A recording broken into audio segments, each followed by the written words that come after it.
So intense. We are live. Hey, Angela, babe. hello. How are you? Deanna is here. Hello, Deanna. Delicate, Erica. Oh, Sure, others will be here momentarily. how does my camera look? Looks pretty good. Look at. I think I gotta just do one small adjustment. Oh, jeez. I scooted it over so I could see you. That's what it was. I was like, I didn't have this frame. Who put this frame? It was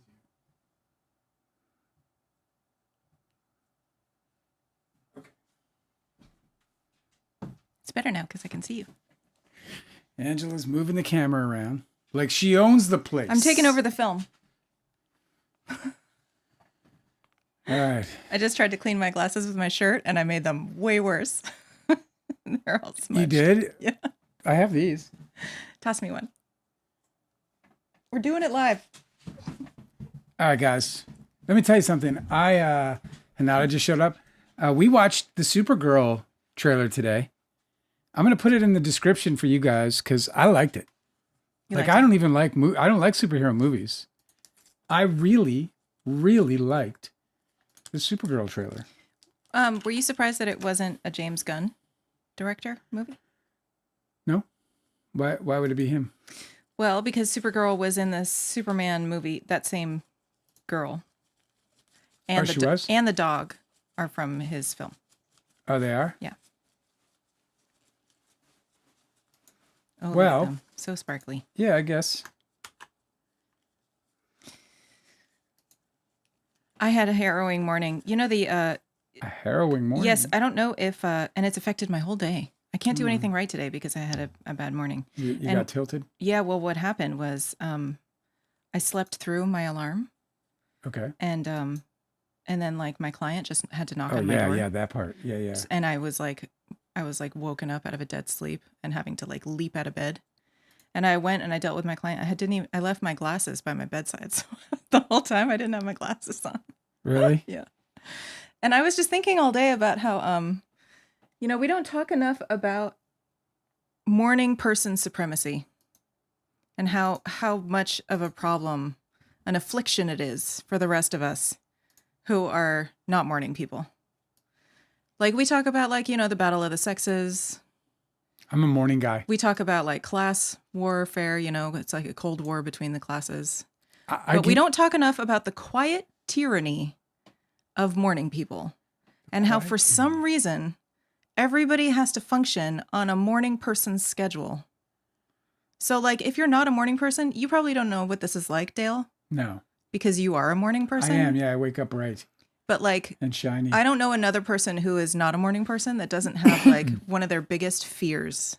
It's like a constant worry. It's a torment, really. It's kind of a torture that like we're super paranoid about missing the alarm, sleeping through the alarm, missing the morning appointment, being late to work, being late to school, And it's like it's tough to feel like you're to blame for it because when I'm making those mistakes, I'm literally unconscious, Yeah. Like how could I be at fault when I'm simply unconscious? Oh man.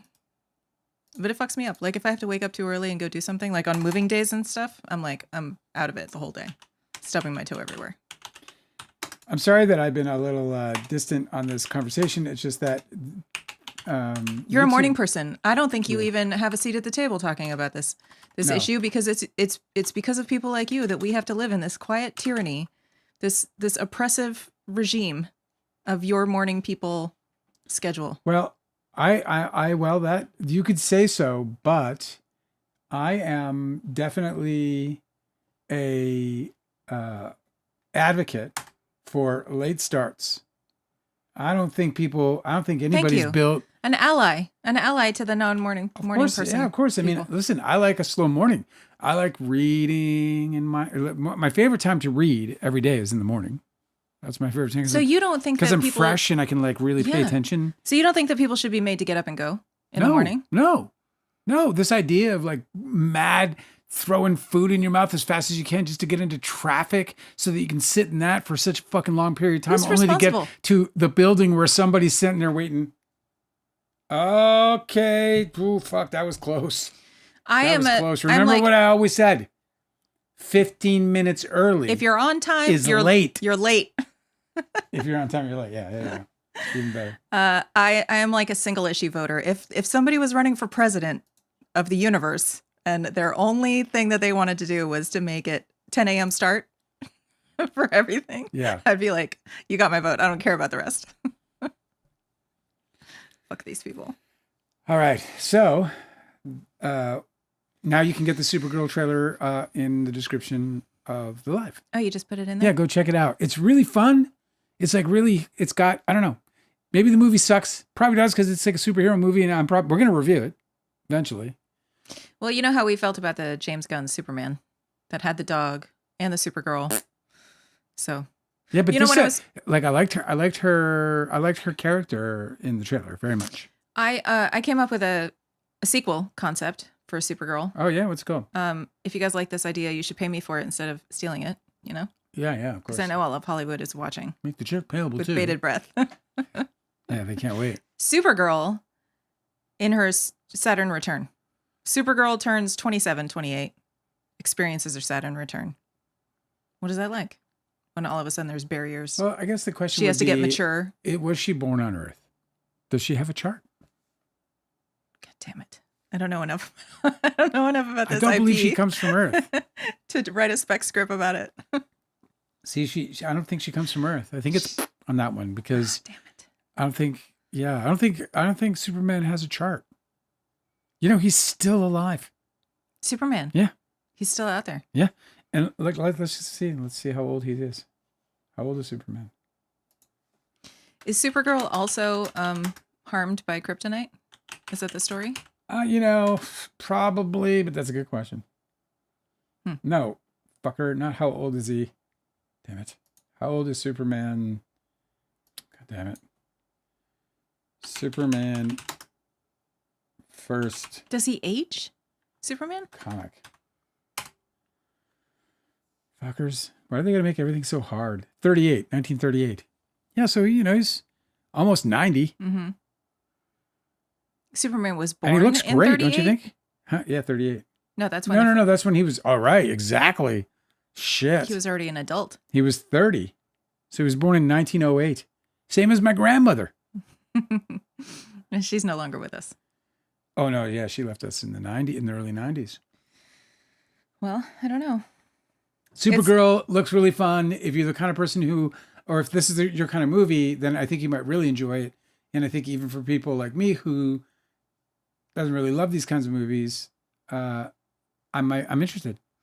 That conversation reminded me of, I'm trying to come up with an idea for a Supergirl movie. Yeah.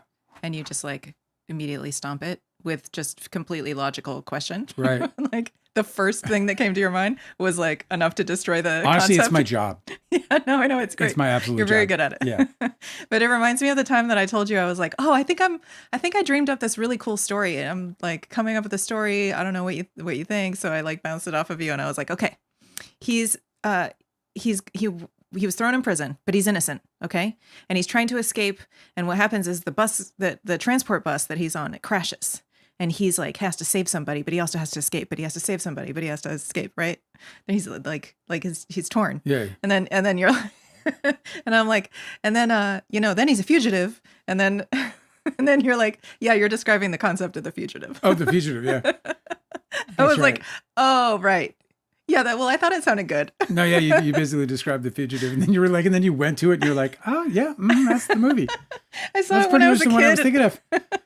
I guess it was really influential. That must happen all the time to creatives. Diamonds being. I'm sorry, I let that one through. That one's already been done. My bad. This is how we fuck up. You guys end up with two of the same movies in the same year. Yeah. Well, anyway, I also on a really sad note, and I say a really sad note with some levity, not levity, but just I don't want to sound too dramatic about this. But on Baldoni Files, let me get to it. Actually, give me a second. But on Baldoni Files, there was a post that I found. Oh man, well, that became quite disturbing for me. Disturbing. Yeah, I'll see if I can find it. If I can, I'll just tell you about it. But the post was a link to a TikTok video, or no, I think it was actually an Instagram video, and it was this woman describing. Oh, here it is. Kylie Brewer teaches a teacher on Instagram. Quote: YouTube algorithm. The results are way worse than I thought. And so she's talking about red pill content, which I didn't know that. Pardon me, I didn't know if that's what it was called. Red pill. Do you know what that is? Yeah, what does it refer to? It's a reference to The Matrix. Oh, okay. Where he offers him the red pill or the blue pill. Yeah. And so people are have redefined that in like 4chan chat rooms and like conspiracy theory subs to be like, are you awakened to the systems of oppression that are like under the surface, or are you still asleep? And so one of them that, of course, they've like, because the blue pill is like, oh, I love this steak. Yeah. So one of them that they say that people should awaken themselves to is like the suppression of feminism. Well, so let me finish. So this Kylie Brewer teacher on Instagram looked into some of the algorithms out there on the major search engines, particularly YouTube. And I was like, I kind of rolled my eyes a little bit at it when I first watched it, because I was like, oh yeah, okay. So, the algorithm isn't what you say it is necessarily. I don't trust you necessarily to have conducted this experiment with any kind of, reasonable objectivity. And I was like, not being like crass about it, but I was just skeptical. Yeah. So then I was like, well, I'm just going to do it. So I, went on, got a VPN, went on a private browser, did incognito, went to YouTube, put in feminism, and it was awful. It's Charlie Kirk. It's Candace Owens. It's like, it's on YouTube? Yeah. Like that was the default feed. And what this teacher is talking about is the, just the indoctrination of these young men into the hatred of women. Yeah, totally. It's the alt-right and like men's rights, misogyny pipeline. Yeah. The what's so incredible Okie about Dokie, I think she has a YouTube channel. Okay. And she's been covering the Blake Lively, Justin Baldoni trial for a long time. Mm-hmm. She's really great, but I think that she was the one that coined the term the misogyny slop ecosystem. Yeah, misogyny slop. Yeah. Yeah, which is like, Candace Owens and Kirsty Flaw, they're like making a ton of money putting out this like misogynist criticisms. So it's like a whole ecosystem now. Yeah, that's where I was going with it. Like the thing I think that hit hardest for me when I was like reading this and like looking at this, and then went and conducted my own little mini experiment. And the thing that hit hard was that there are people, and I think there are a lot of people who are being like faced with and given the opportunity to betray themselves, betray all of us for money, for position, for station, and that what they're given is this patriarchal bullshit, which I don't even understand. I don't understand. Why? There's no why. Like that's just readily available. Like what is it about you people, Angela, that people are afraid of? No, it's just like what is the reason why it exists is that the algorithm is only feeding people what they think they're going to engage in. No, that's not true. This is the experiment. The experiment is this is what the algorithm is feeding everybody by default. Yeah, that's what makes this. It's not what people. We're saying the same thing. No, we're not. I believe we are. Okay, I agree with you. Let me hear you again. Let me hear the you same again. thing. I would love to hear you again then, because the algorithm is feeding people what it thinks people are going to engage in. And so if like there was an experiment on YouTube. That's it was probably 5 or 10 years ago or something like that, but there was an experiment somebody ran, they did an article on it where they just turned on the autoplay feature and just let it autoplay new videos without any direction whatsoever, no searches or anything. And that within like 10 or 15 videos, it was always into like the worst, like white nationalist propaganda videos ever. It just like constantly siphoned people down this one path on YouTube. Yeah. I mean, I think you're being too kind. What do you mean? To the proprietors of said algorithm. Oh, I mean, they could change it if they wanted to, for sure. No. I said the reason I think you're being too kind is because I think it's misogyny they're pushing. I don't think it's that they're anticipating people. That's nonsense. I'm saying the same thing as you. I'm saying the algorithm is set to give people what they engage in. And so, yes, it's pushing things like this. No, when the algorithm It's not doesn't intelligent. know, It's just when the algorithm doesn't know what somebody is interested in, it pushes misogyny. Now Yes. you're suggesting So those videos have how many views is what I'm saying. Tens of millions. That's what I'm saying. So they're going to keep pushing it to people because they think that's what people want to see. All right. I think you're being too kind to the proprietors of this algorithm. I think that these algorithms I'm not being kind at all. No, they could absolutely fix this. They could put in guardrails for sure. Like the those AI chat. I don't think they bot. want to, Angela. The point I'm trying to make is that I think they're misogynists. Of course they don't want to. Yeah. Well, they could if they wanted to, is what I'm saying. They Again, don't we're want saying to. the same thing.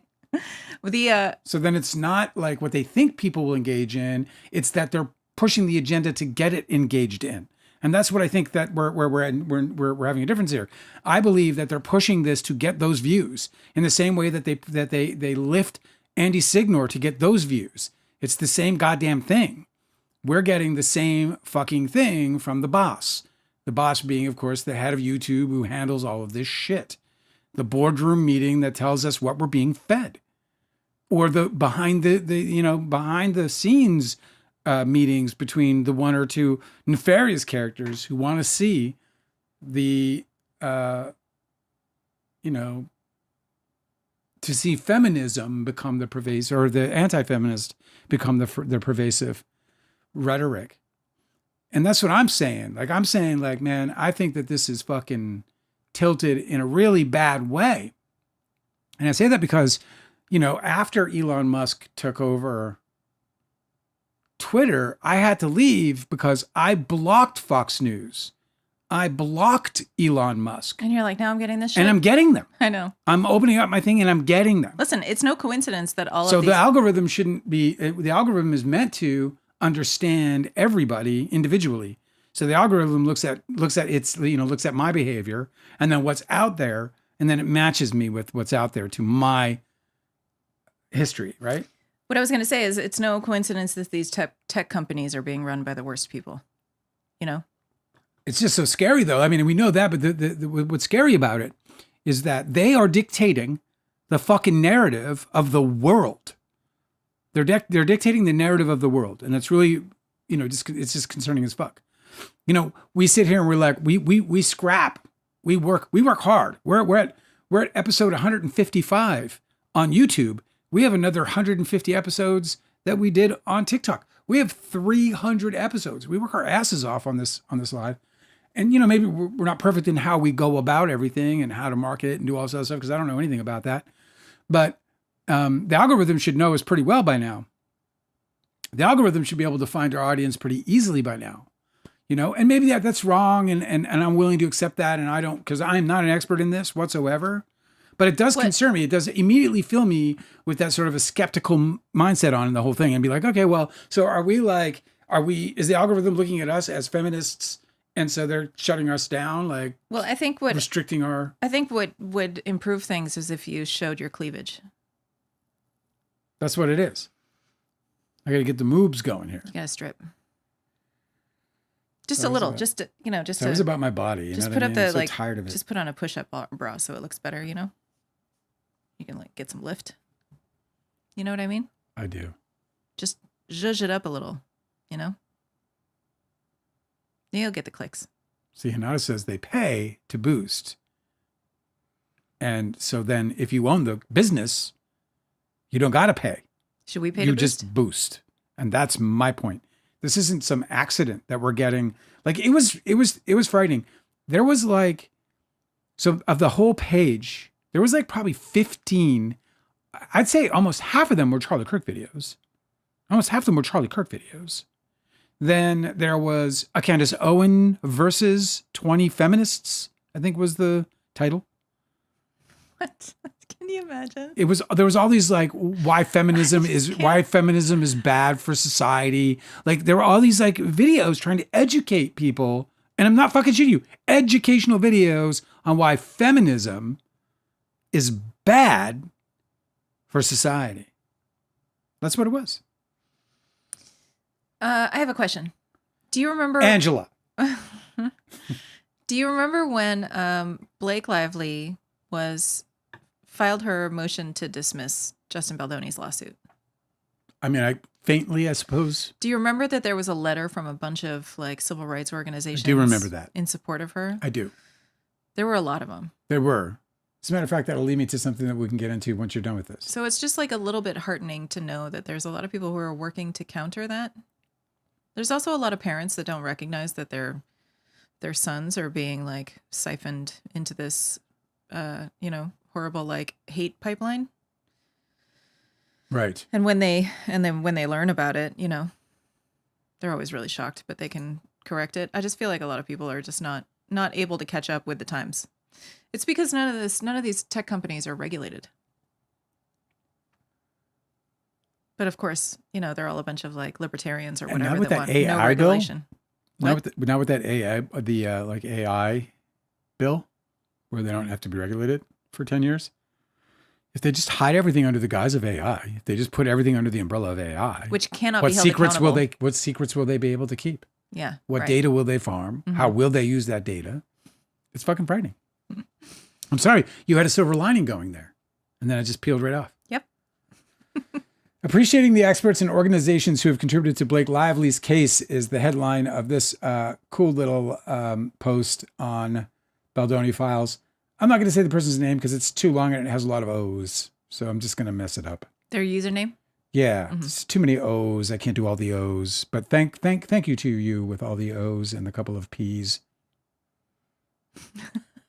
You put it together. Dr. Jennifer Freud, or Freed, F-R-E-Y-D, is a psychologist, a professor emerita at the University of Oregon. I'm going to get some of these things mispronounced, and you can just count on that on my part, okay? And founder of the Center for Institutional Courage. What's her name? Institutional Courage.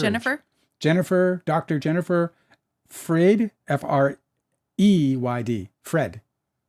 I don't know how to say that. That Y really. Oh my God, she looks like everybody's favorite aunt.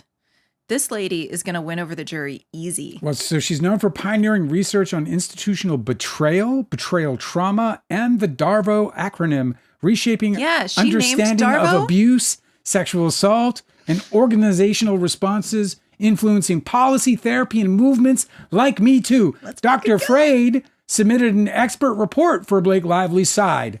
Freyd's expertise validates Lively's experience as a victim of manipulative abuse tactics in a workplace setting, with Freyd's work showing how abusers deflect the blame. She's going to define Darvo as the expert. Let me tell you, man, the jury's going to be like, oh, that one's tough to look past. That one's tough to look past. I'd hate to follow that one up. She kind of wrote the book on that one, didn't she?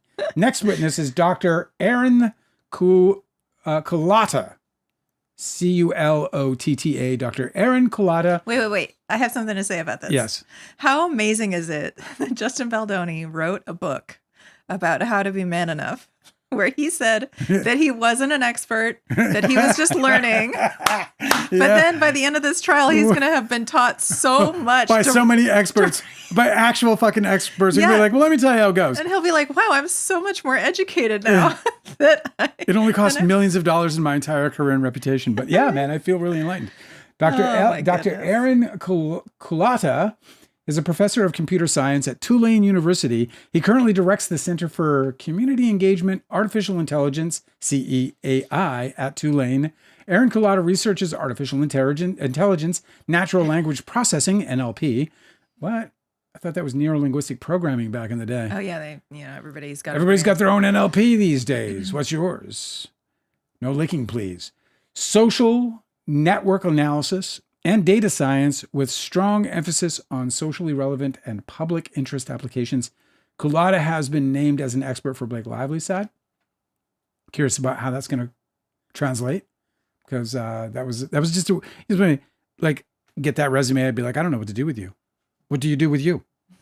You know what I mean? You're like that. You're like some of them, like in Succession. Like you're the Kieran Culkin, whatever his name is, character. Yeah. I can't remember. And nobody knows where to put him. Yeah. In the business. So you give him some job where he looks over these and he's like, I don't know what the fuck to do. So here's an expert that you don't think it's clear how they're going to use them? Is that what you're saying? Computer science in in the use of AI. So it'll be interesting. I guess it's about deepfaking and whatever, maybe Yeah, probably manipulations, about like bot networks or something. or using AI as a means to, who knows? Apparently, an expert. Also, Dr. Dina Maislin, Mayzlin, or Zlin, if you're from my land, my side of the hemisphere, I suppose you could say. Dr. Dina Maislin is a professor of marketing at USC Marshall School of Business. Maislin is widely regarded as an expert in digital marketing, social media, online reviews, and word-of-mouth dynamics. Her research includes how companies and platforms manage and influence social interactions, the manipulation of online reviews, and how firms can structure, moderate, and participate in social interactions to influence consumer behavior. Maislin has been named as an expert for Blake Lively's side. Tell me about this one. Here's a big one. Well, this one's, this one is going to be, I mean, this seems to be fairly straightforward. I think they're going to be able to, this person's going to be an expert in recognizing the patterns used by the defendants to execute a campaign of smear. You know? God, they're so fucked. I think so, because their next witness is, it's SAG-AFTRA. Oh, perfect. SAG-AFTRA yes. issued a public statement of support for Blake Lively, citing concerns over set safety, inappropriate behavior, and alleged retaliation. The union praised Lively's courage for speaking out, highlighting that employees, by the way, Justin Baldoni is the same member of that union. I'm just saying. And I know that the Baldoni people are going to be like, oh my God, she took over SAG. Yeah. She took over SAG. All of SAG is hers now. And they're going to research, like, who's the head of SAG now? Who is it? It's not Fran Drescher anymore, right? It's like, I don't know. Will Wheaton. Oh, no, it's Sean Astin, I think. Sean Astin. Oh, they slept together in the 70s. Some shit. Experimentally. All right.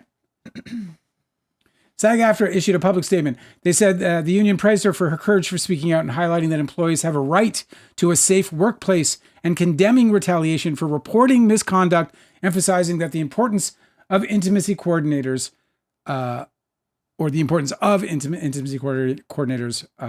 for sensitive scenes. And of course, you know what the Baldoni fans are going to scream there. She didn't want it. She refused it. She said, no, thank you. Well, I love this too, because their whole thing is that Justin Baldoni's been arguing that she should have expected this kind of racy talk since she signed on to a movie with sexual themes. Well, we know that that's bullshit. Well, it's so great. It's going to be so easy to clarify the bullshit. That's the part of the work. No. I understand. But with SAG there, right? Yeah. I hope they get into that specifically with the SAG expert. Do you know who it is from SAG? No, just that the organization itself wrote a letter, which will obviously be. Oh, okay. So that's if it's admitted, then she's going to be able to present it to the Gotcha. jury. I thought it was going to be like somebody was going to take the stand and explain. And then there's 19 women's rights and victim support organizations, including National Organization for Women, known as NOW, Sanctuary for Families, and Child USA, publicly backed Blake Lively. It's hard not to say blacked, because it's going to, my body. Oh, I'm sorry. Publicly backed Blake Lively in her legal battle against Justin Baldoni, filing amicus curiae briefs to support her claims of harassment and oppose his deposition, his defamation countersuit, highlighting shared goals in protecting women and upholding legal protections. These groups united in opposing Baldoni's efforts to weaken laws protecting women, emphasize supporting survivors, and holding powerful individuals accountable. You know what they sound exactly like? Justin Baldoni. Don't they? Don't these organizations sound exactly like the way Justin Baldoni would talk? Yeah. Wouldn't Justin Baldoni be opposed to the weakening of laws that protect women? I can't believe he was still talking like that in his deposition. As if we're not all aware of what he did, what he sent his text message to his publicist. Like, bro, you're not that guy anymore. You've been exposed. It's weird. So there it is. Oh wait, there's more. But wait, there's more. Is there more? No, there's not more. That's everything. Anyway, absolutely fucking great. Really cool. I think that's just so, like, you want to talk about harrowing. Like, if I was like, monitoring for Baldoni, knowing this already, but just seeing this as a presentation. I mean, it's 1, 2, 3, 4, 5. Well, I mean, it's 19, 20, 3 if you count, you know, the citing of all the others. But it's just overwhelming. I mean, Dr. Jennifer Freed Yeah. is just an absolute iceberg to their Titanic. Mhm. Like their little bit, their $1 billion boat is going to sink. I think that is just such an amazing. You know what I mean? This here to help the Baldoni files, or not the Baldoni files, to help the Baldoni fans. One of the things that O.J. Simpson had on his trial that was just staggering were the expert witnesses. You know, Henry Lee, I think is his name, Dr. Henry Lee's, you know, one of the most renowned, you know, blood splatter experts. Yeah. Also, I think that it made the massive difference in Johnny Depp and Amber Heard's trial. She had some expert witnesses for her side that were like fucking cartoon characters, man. It was crazy. You're right. The lack of professionalism. I was just stunned. I was like, at that point, I was like, oh, okay, so her team hates her. Like her team is trying to get her to lose this case. Because why would you put this person? I'm specifically thinking about that. It was like I don't know what kind of expert he was, but he was a dude, and he looked like one of those movies that if you took like the Muppet character Gonzo and then like recast him as a human being. He was really strange. He was doing really strange things with his mouth the whole time that was just really off-putting. And I think that there's like a lot to be said for putting up pleasant and articulate and very clear and focused people on the stand because they inspire confidence in the jury. Right? I think the reason why Amber Heard had the experts she had is because when an expert takes to stand, they're putting their credibility in play. Experts don't want to, the first thing they want is they want the facts on their side, right? They want to be able to either refute or concretize ideas or accusations or allegations, right? Through evidence or examination or whatever their expertise might be. And they also want to win because that's how experts make a living. Being experts is their testimony is on the winning side of things. It's also they really get a record, you know? It's stunning to me too. Like in the Karen Reed trial, the prosecution had a bunch of experts that were super combative too. Remember? Yeah. Like they didn't seem very professional, but they were also really combative.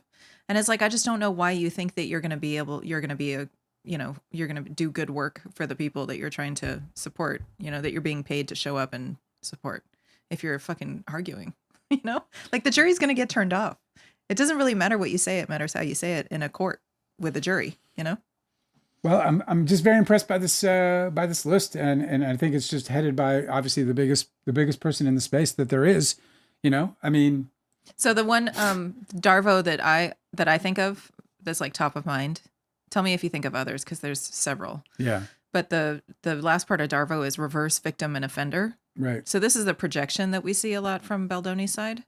Specifically, the one that comes to mind is how Baldoni wanted to frame Ryan Reynolds as a scab, that he was trying to like break strike rules or something, cross a picket line, figuratively. Yeah. When in fact it was Justin Baldoni who got irritated with Blake Lively for refusing to cross the picket line. Yeah. So he was trying to film and cross a picket line, and and Blake Lively refused, and they had to like change their plan that day, and he was complaining to his other producers about it. So it's just like such a Darvo tactic where you're like just going to reverse victim and offender, you know? He's like, oh, that one thing that I did that was like really morally unjustified and like kind of problematic, I'm just going to put that on Ryan Reynolds. You know what I mean? I do. I've kind of lived remarkable. it. I've kind of lived it. I think people have been projecting on me much of what happened with Don Splum. It's part of the reason why I wrote the book. It's phenomenal. In the first place. Okay, so Tobey Maguire told Leonardo DiCaprio that you were conspiring against him. Correct. And at that time, yeah, Tobey Maguire was conspiring against all of his friends. I believe so. So it's just a remarkable Darvo tactic. Yeah. Where he was like, I'm going to scapegoat this guy, Dale Wheatley, for the things that I am currently doing. Correct. And if I succeed at scapegoating him, then I have also succeeded at doing the thing I'm blaming him for. And the book's a year old and haven't heard fucking from them. Nothing. Not a word. Because it's all true. And they know about it. Because the one thing that they don't want to do is open up this can of truth. For real. Well, I just wanted to share those things to start today because Yeah. I thought they were very fucking great. interesting. And yeah. So remember, you can see the trailer for Supergirl in the chat. I would or in the thing. I would love to hear your in the description. I would love to hear your guys' input on this because I don't know. I think it's worth it to I don't know. I'm excited about it. I shouldn't be. I don't know why am I even saying this? I don't know. You keep going back to it. Supergirl. Stupidest thing ever. We should I have, hate that dog. You should have like streamers or something. So it feels Cosmic Series said that satisfying. he said a couple of things. He said,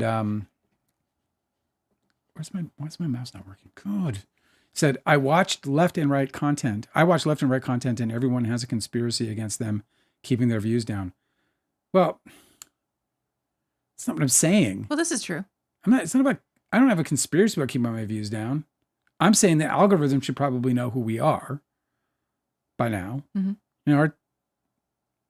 Okay. I don't know how to react to that, but okay. Well, it's not, I don't really have a conspiracy about it. That might have been not about your conspiracy, but in response to, you were saying about, like the alt-right pipeline of this content, of the algorithm. Yeah. I mean, listen, I don't think we should be huge. I'm not sitting here saying we should be. No, but he might not even be I'm just saying that I'm just wondering if there's a correlation between the two. If there is any algorithm that in fact does have these agendas, but we know they do because we've seen Elon Musk do it with Twitter. Yeah, you're also just assuming that he's talking about that comment you made about your own channel. I'm not making assumptions. I'm saying that what I was speaking about wasn't. I'm not sitting here trying to make excuses for my low numbers. I'm content with where I am right now. I'm growing. We're growing at whatever rate. It is what it is. I don't care. All I'm suggesting is, I wondered whether or not if they have this agenda, then would they, keep down, would the algorithm, sort of tamper down the growth of sites that they think are spreading something that goes against the algorithm? I mean, it's a fairly reasonable question, I would think. I don't think it's such a weird presumption by me. Maybe it is, I don't fucking know. According to the chat, yeah, you morning people are outnumbered by us slow risers. Hey, listen, man, I'm on your sides anyway. Erica says, I can never sleep before midnight. That's us. And Dale too, you're an early riser, but you're also late to bed. Me? Yeah. Yeah, I'm late to bed. So you just don't get enough sleep. Erica said, people who want to schedule appointments for 7 a.m. are the worst. Well, listen, dude, it's not even them. We're all victims of this system, right? Like my client only needs me at 7 a.m. because she has to hurry off to work, which starts at fucking, 8 or whatever. You know what I mean? So it's like the shit flows downstream, right? I have to provide services for her early in the morning because she has to provide services for somebody else early in the morning. And like we would all just be a much happier society if we could all just start just a little bit later, have a nice breakfast at home, read a couple chapters of your book, then roll off to work, Yeah. I won't stand for it. Cosmic Grizzly says it's because we swear a lot. Actually, they just sent out an update not too long ago where they've really relaxed on swearing, on cussing. It's kind of why we swear a lot, because YouTube actually maybe it was like, I don't know, about 2 months ago, they were like, now you can cuss right out of the gate and not get demonetized.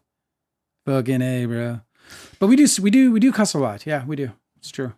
I think about that sometimes. I wonder, like, we can't really mainstream unless we probably chill a little bit on the cussing. But then I'm like, man, I'm the son of a trucker, Yeah. It's in your blood. Can't be denied. Erica is explaining Supergirl to us. Thank you. That she was born on Krypton. Yeah, so she doesn't have a birth chart, Angela. Or she does, you don't know the astrological configurations. Phil Baumling wants to know, do Kryptonian teenagers have social media accounts? And if not, she should have stayed on Krypton no matter how expletive deleted the planet got when it was destroyed. Phil Baumling typed expletive deleted in brackets. Yeah. It's so great. Yeah, that's great. Okay, Erica has the whole scoop.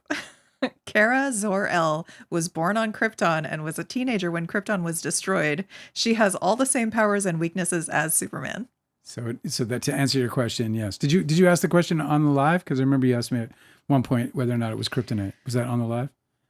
Yes. Okay, great. Well, Today. I don't know. The days are weird. Just a moment ago. All right. Well, hey, it's 1978, so I'm a little weird. Erica's explaining so much tonight. This is great. Yeah. Erica's saying red pill ideology is actually a really big problem with young men and teens. It's become a big problem with middle and high schools. Yeah. So that's, I guess, where this, this blogger or whatever, this creator was going with that. It's disturbing, man. Erica says negative engagement is still engagement. So they will push these things at us, hoping our rage forces us to engage. Hinata said, Erica, absolutely. Rage bait also boosts the channel and the user. Dude, rage bait is like, the National Enquirer, not the National Enquirer, sorry, the Philadelphia Inquirer, right? The Philadelphia Eagles have lost 3 games in a row, right? They're still number 1 in their division. Yeah. They're the returning champs, right? Jalen Hurts has been to the Super Bowl twice in the last 4 years. He's only missed the playoffs. I think he's only missed the playoffs once, if at all. And I mean, the guy's just, he's a star. The headline of the article is it time to bench Jalen Hurts for Tanner, which is our backup quarterback who was a 6th round draft pick who's never played a snap. I don't know that he's actually played a snap in an actual game. What are these fair weather fans? But then the article says, of course, we're not going to do that. Of course we're not. Yeah, of course. So it's just bait. Just clickbait. Bait. Phil Bubbling said that people engage more when they're angry. Tell me one happy news-focused newscast that has survived. Howdly doodly. We got another day of great news for you, folks. I know it's raining out, but what's the good news? Plants. Beautiful green plants and flowers like these for you. Did you hear about how the marketing for Pluribus has backfired? No. Apparently it got nominated for a Golden Globe. Yes. And so did she get nominated. Her name is Rhea. Not Perlman. I was going to say the same thing. She's the only Rhea in my heart. Yeah, Rhea Perlman. Yeah. Oh, yeah, God. They're all getting so old. Something horn? Anyway, Pluribus got canceled. Right before it's going to win a bunch of awards. After getting nominated. Because it's a really fun show. Yeah. Pluribus. Seahorn. Rhea Seahorn. Thank you. So she got nominated for a Golden Globe. Yeah, she's great. The show is it's a really fun show. I really like it. I'm loving it. It sucks that it's going to end after one season. We're going to certainly finish what we've watched a bit, but maybe it's just so annoying. They did this to Deadwood, David Milch. Yeah. Like that fucking series, still, I would argue could have dethroned The Sopranos as the greatest series ever created. Yep, it's up there for sure. It's fucking amazing. And it was just headed in a perfect direction. I think it was Milch's best writing. His adaptation of the time was so bloody perfect. And of course the cast was staggering. And they canceled it. Well, they got some backlash for what is tone deaf marketing. Speaking of tone deaf marketing, it's got 98% on Rotten Tomatoes. It's got an 8.4 let me tell on you the story. IMDb. Now I'm just throwing that on top of it. Like, it's overwhelmingly loved. And yes, Apple's like, I know, it shouldn't have been canceled. And it's by like a legendary showrunner. It shouldn't have been canceled. Do you want to say anything more about that? No, okay, go ahead. I'm sorry. Okay. So I want to tell you the story about how they got some backlash for some marketing. Okay. So this is a new thing that I'm not aware of because all of our appliances in our house are like from the 1980s and shit. It's like super old appliances in this rental. Okay. But apparently when you buy a new refrigerator, you can get a smart fridge. Okay. And it has a screen on it that's like just a screen on the front of your fridge, right? Like this big. Okay. Yep. And what people are complaining about now is that the fridge will show you ads in your kitchen. Can you believe that? Like ads for media. I can't believe this. Do not put your fucking fridge on the network. Yeah. No, I mean, like, that's the easy way to. But if you want the features, you're going to get the ads. What is the features? Like what? I don't know. Good morning, Dale. Okay. So the thing about Pluribus is that the concept is that Carol is the protagonist. Yeah. And that she is now dealing with these entities that have come to Earth. An entity that has taken over all of humanity, but I don't want to for spoil 18 it. people. Yeah, I don't want to spoil it. Well, the premise is, you should set up the premise. It's, a single entity has taken over the minds of all of humanity with the exception of 18 people, one of them being Riz Seahorn. Okay, just for the record, Dale has spoiled it, but I was not. It's not a spoiler. I could have told the story without spoiling it, just for the record, just so everybody knows who to beat up. It's Dale, not me. Okay? It's not a spoiler. It happens right away. So the point is that the ad for Pluribus is Carol, the protagonist's name. It says, "We're sorry we upset you, Carol." And this ad showed up on this lady's refrigerator in her home, but her name is Carol. And this specific Carol struggles with a mental illness that gives her paranoia and delusions and stuff. And it fucked with her. It hospitalized her. It threw her into such a dysfunction that she had to be hospitalized by her family. Isn't that horrible? It is. That it just like totally tilted her. Because can you imagine if you're kind of struggling already with like what's real and what's not, and then all of a sudden there's an ad that said, "We're sorry we upset you, Dale," on your refrigerator in your kitchen? I'm of healthy mind. It might shatter me. Yeah. You know, it's not dissimilar to what happens to the protagonist Carol when this event first happens, you know? She's like super freaked out about everything. You know, so it's actually kind of an effective ad, but it's horrible for this person. So they're trying to like figure out, like, it's just another, people have been complaining about ads on their fridges for a really long time, but like now it's like really, you know, hurt somebody. So hopefully they'll get paid, or, you know, some sort of smart restitution. fridges probably know what you're eating and what you're putting in there. They're all, like, they you go up to it, they're like, at the very "Dale, least. that meatloaf has been there for a week." And they know, like, it takes, does it take inventory of your fridge? Yeah, like maybe you can go up to it and you can see how many science projects you have going on in your fridge. How many science projects do we have, refrigerator? There are a few. There's the bread from last week. If it detects mold or something. I don't know. Somebody out there with a smartphone could probably let us in on smart fridge. Smart fridge. You can let us in on why you would do that. I guess because you could have like, I don't know what a fridge does. I guess it was like, you know what I mean? Like, I can understand why you'd have it on your oven, because you could like make sure you're cooking or turn off your oven by your phone or preheat your oven while you're sitting on the couch, because who the fuck wants to stand up, right? Maybe. But your fridge just sits there and it just chill shit. I don't know, man. I don't It's a know. nice box. They're trying to make everything smart. It's fucking weird, man. Of course, I think it's a big conspiracy, because I always do with technology, but I can't think of another reason. We are going to go over the Golden Globe nominees eventually. Yeah, we're also going to make a great effort to see as many as possible before the awards, to give our feedback as best we can. Give you our reviews, our tiny pineapples. People are like, "What the fuck? You know, why tiny pineapples at this point?" But you'll see. Well, so are you Roger or are you Ebert? In this our new iteration of Roger and Ebert. Well, I would say I'm Ebert. You mean Gene Siskel and Roger Ebert? Oh yeah. That's what I meant. What did I say? And I'm Roger. Or are you I was like, Ebert? I guess I'm Ebert, since it's both Ebert. I can't believe I said that. Yeah. Gene Siskel and Robert Ebert. You would be Gene Siskel and I would be Robert Ebert. I would be Gene Siskel. I think so. No, you would be Gene Siskel, because you're so much more agreeable about stuff. I think Roger Ebert was always like kind of snarky. You asked. Golden Globes clown show. So what? It is total clown show. They're all clown shows. I feel like They're all stupid. Every award show I feel like is extremely insensitive. We're just gonna look at the nominees and see, because what we everybody's think. too broke. We're just looking at the nominees to see if we like the shows and stuff. You know what I mean? Yeah. We're not like, it's not about like legitimizing the Golden Globes. I don't give a fuck about awards. Yeah, I also prefer But it's fun to fucking chat about them. Go ahead. I also prefer the Golden Globes over the Oscars any day, because I feel like the Oscars are just a like political. It's all kind of nonsense. It's all kind of nonsense to me, but it's not the kind of nonsense that I need to like not talk about.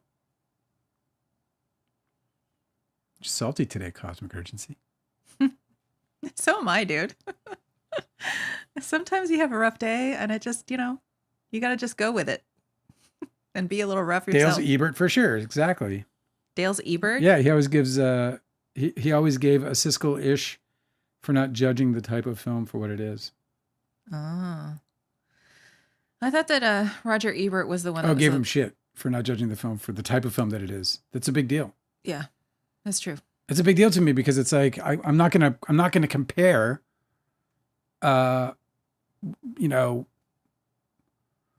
It Ends With Us with Deer Hunter. They're not going to be in the same. I can't put them on the same scale. Can you imagine? Because every other film after Deer Hunter is going to get a fucking 4. Can you imagine doing a pitch, like a Hollywood pitch for your new movie? Yeah. Deer Hunter meets It Ends With Us. Yes. Like instead of Russian roulette, it's just like kicking chairs. I don't know. What is it? How does that go? I don't even know. Deer Hunter meets It Ends With Us. You're like, and you're in the room with the executives. You're like, huh? Huh? What do you think of that?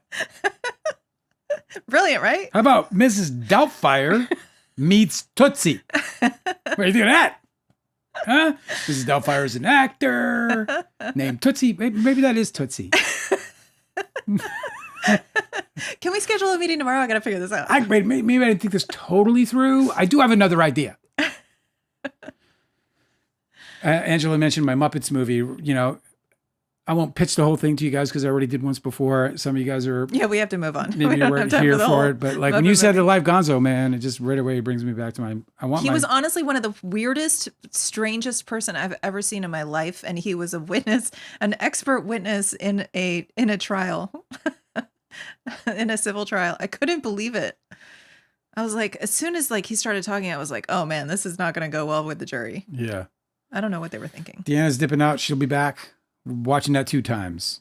Oh, sweet. All right. So why don't we then begin our Cosmic Urgency's favorite coverage. Let's begin with the spoliations. Will you read the spoliations for us? Yes. He asked, by the way, did Cosmic Urgency? He asked about. He's like, you know, have you talked about Sweeney yet? What's her name? Sydney Sweeney. Sydney Sweeney. And so I scroll. I was like, no, I don't know what's going on with her. You know, I'm not that interested in her. I feel like she's kind of getting stuffed down my throat. Is that a saying? Yeah. Yeah. Okay. I've also kind of scolded Dale for talking about her too much because I don't care. So like every time you go on like a whole rant about Sydney Sweeney, I just kind of shut down because I don't have anything to say. What is it? What is it? And not that this is what Cosmic Urgency was referring to at all, but I go to TMZ because it's, you know, the easiest. They have really big letters. And I scroll down and this can't be what you're talking about, but it's Sydney Sweeney telling the world about her breast kept secret. That's her quote? It's what the title here says. Breast kept secret in town. I love it, dude. Do you? Yeah, I actually do. Really? Yeah, I just like, you know, I love it when people are self-aware, you know, when they're like, I know why you guys like me, and it's because of these tatas. So this is an article about her tatas. Which, you know, her breast kept secret. Not that interested, huh? So is she marketing bras or something? Who knows? I'm not that interested. I don't know. Because that's bra marketing tagline for sure. Yeah, I didn't see anything. Yeah, maybe she's talking about something with like really like padded shoulder straps or something. I don't know. Yeah, great. Good for her, man. All right. Anyway, I don't know what you're talking about, but I will.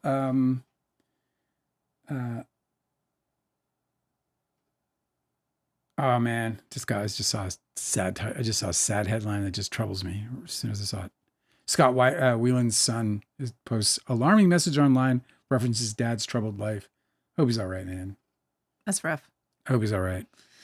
That was really tough when Scott Weiland passed away, and his surviving family members were like, yeah, man, it's kind of weird to like see everybody grieving a guy who was like a piece of shit.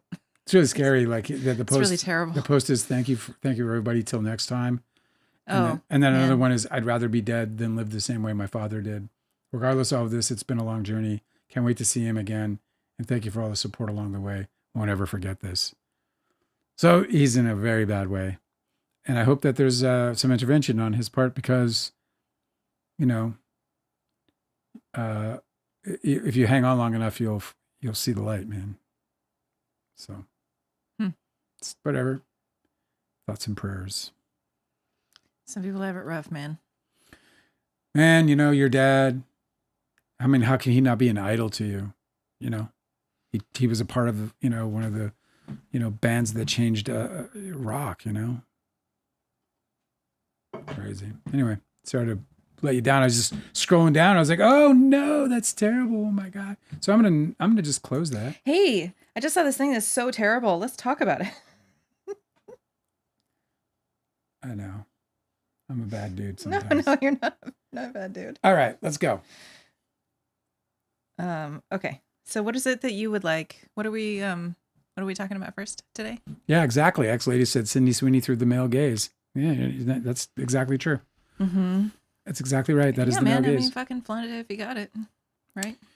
Well, look, I mean, if you're asking, if that's what you're putting out there, that's what you're putting out there. I don't know if she is or not. I don't know if that headline was her statement or not. I don't know anything about it. Listen, if I, at her age, had a body like hers, I would have been exploiting that for everything it's worth. For sure. I wouldn't have missed one moment being overly clothed. She is gorgeous. She is a gift for everyone's eyes, this lady.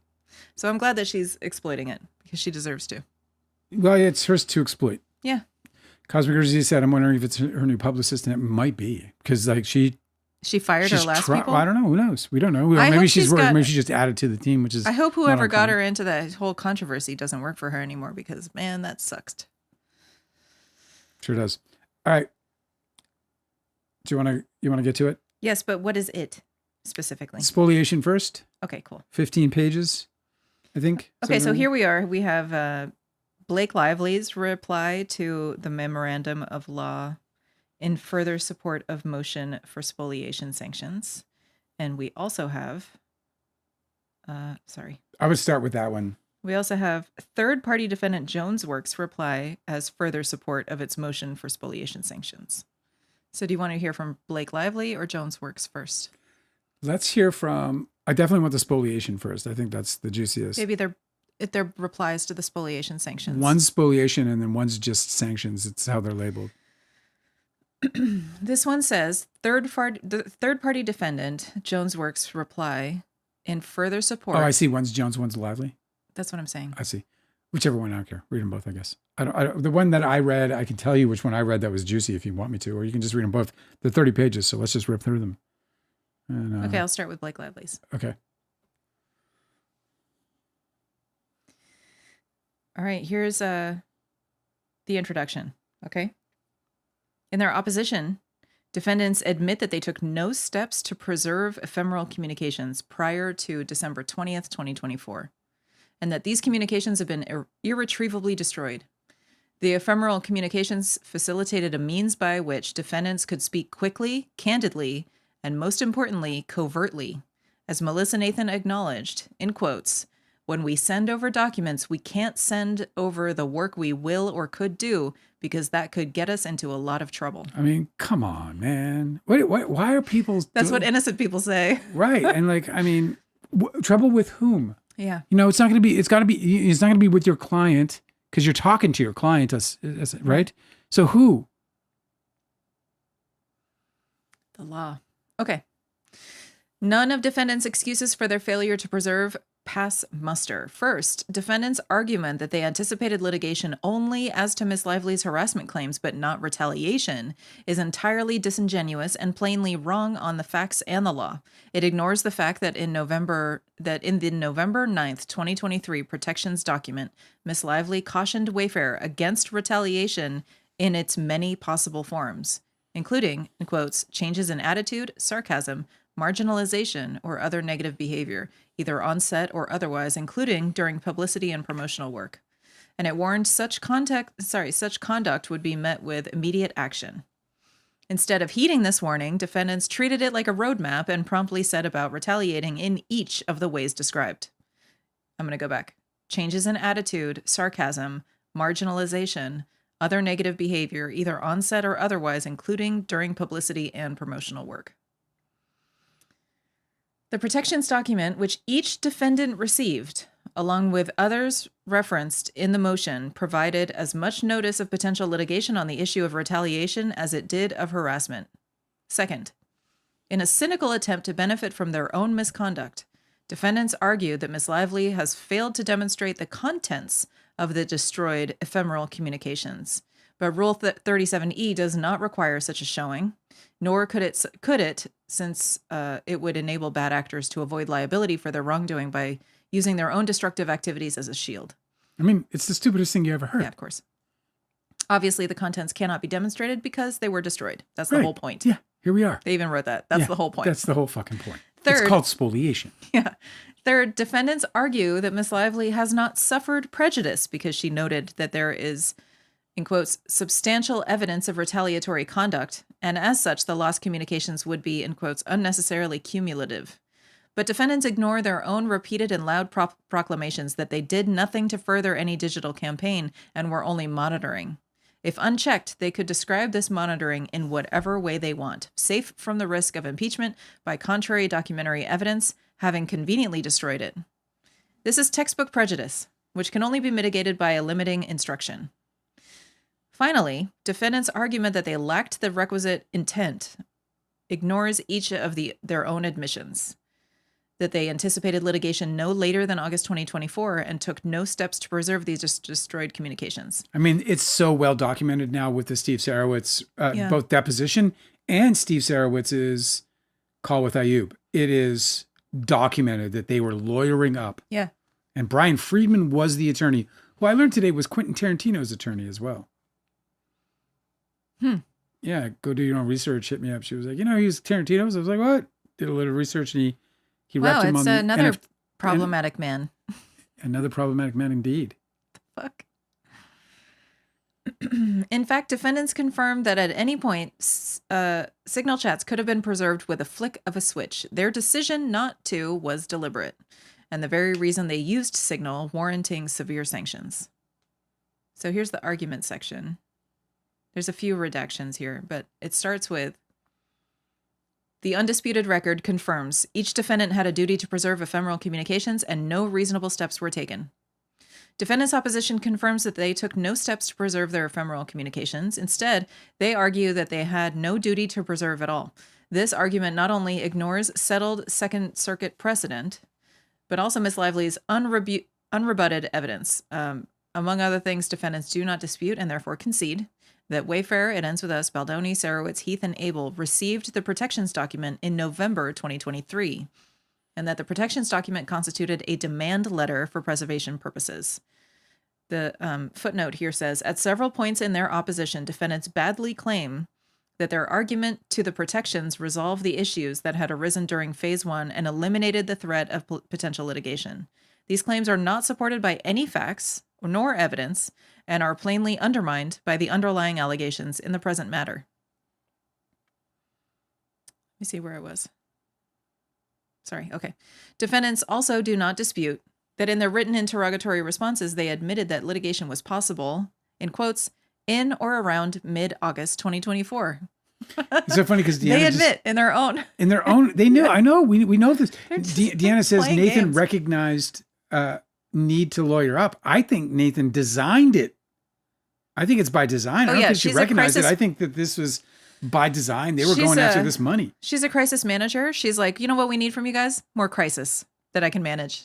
So you pay me more. Brian Friedman will end up earning millions of dollars on this litigation. Melissa Nathan didn't recognize the situation, in my opinion. She recommended this dude, bro. Mm-hmm. She recommended this dude knowing full well that there was a billionaire backing this against a giant movie star. Absolutely everybody knows what that means. No, it's a bunch of friends who are in business together. That's just an absolute fucking come on, bro. I know. That is a takedown. That is a straight takedown of Steve Sarowitz and Wayfarer's money. Yeah. That's what that is. I hope they fucking wise up to it. Millions.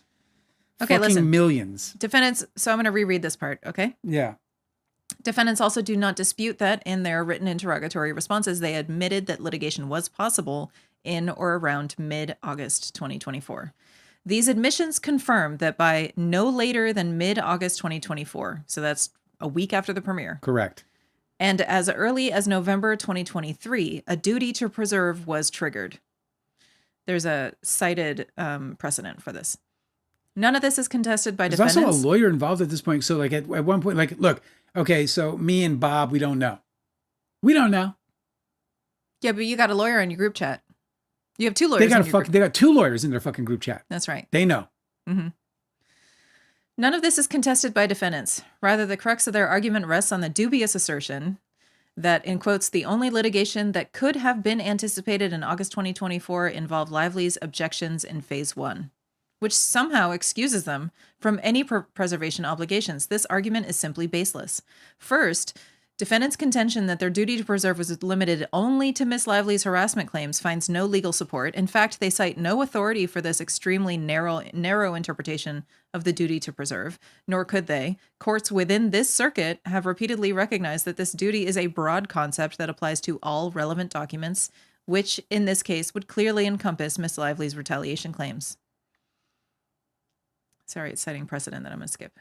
Second, any actions taken in response to the protections document and communications relating to the anticipated plaintiff, Miss Lively, should have been preserved. Illustrating this point, during July 25th, 2024, meeting between TAG and Wayfair, specifically defendant Heath and Tara Hanks, Wayfair discussed, among other things, 3 lines of redacted text.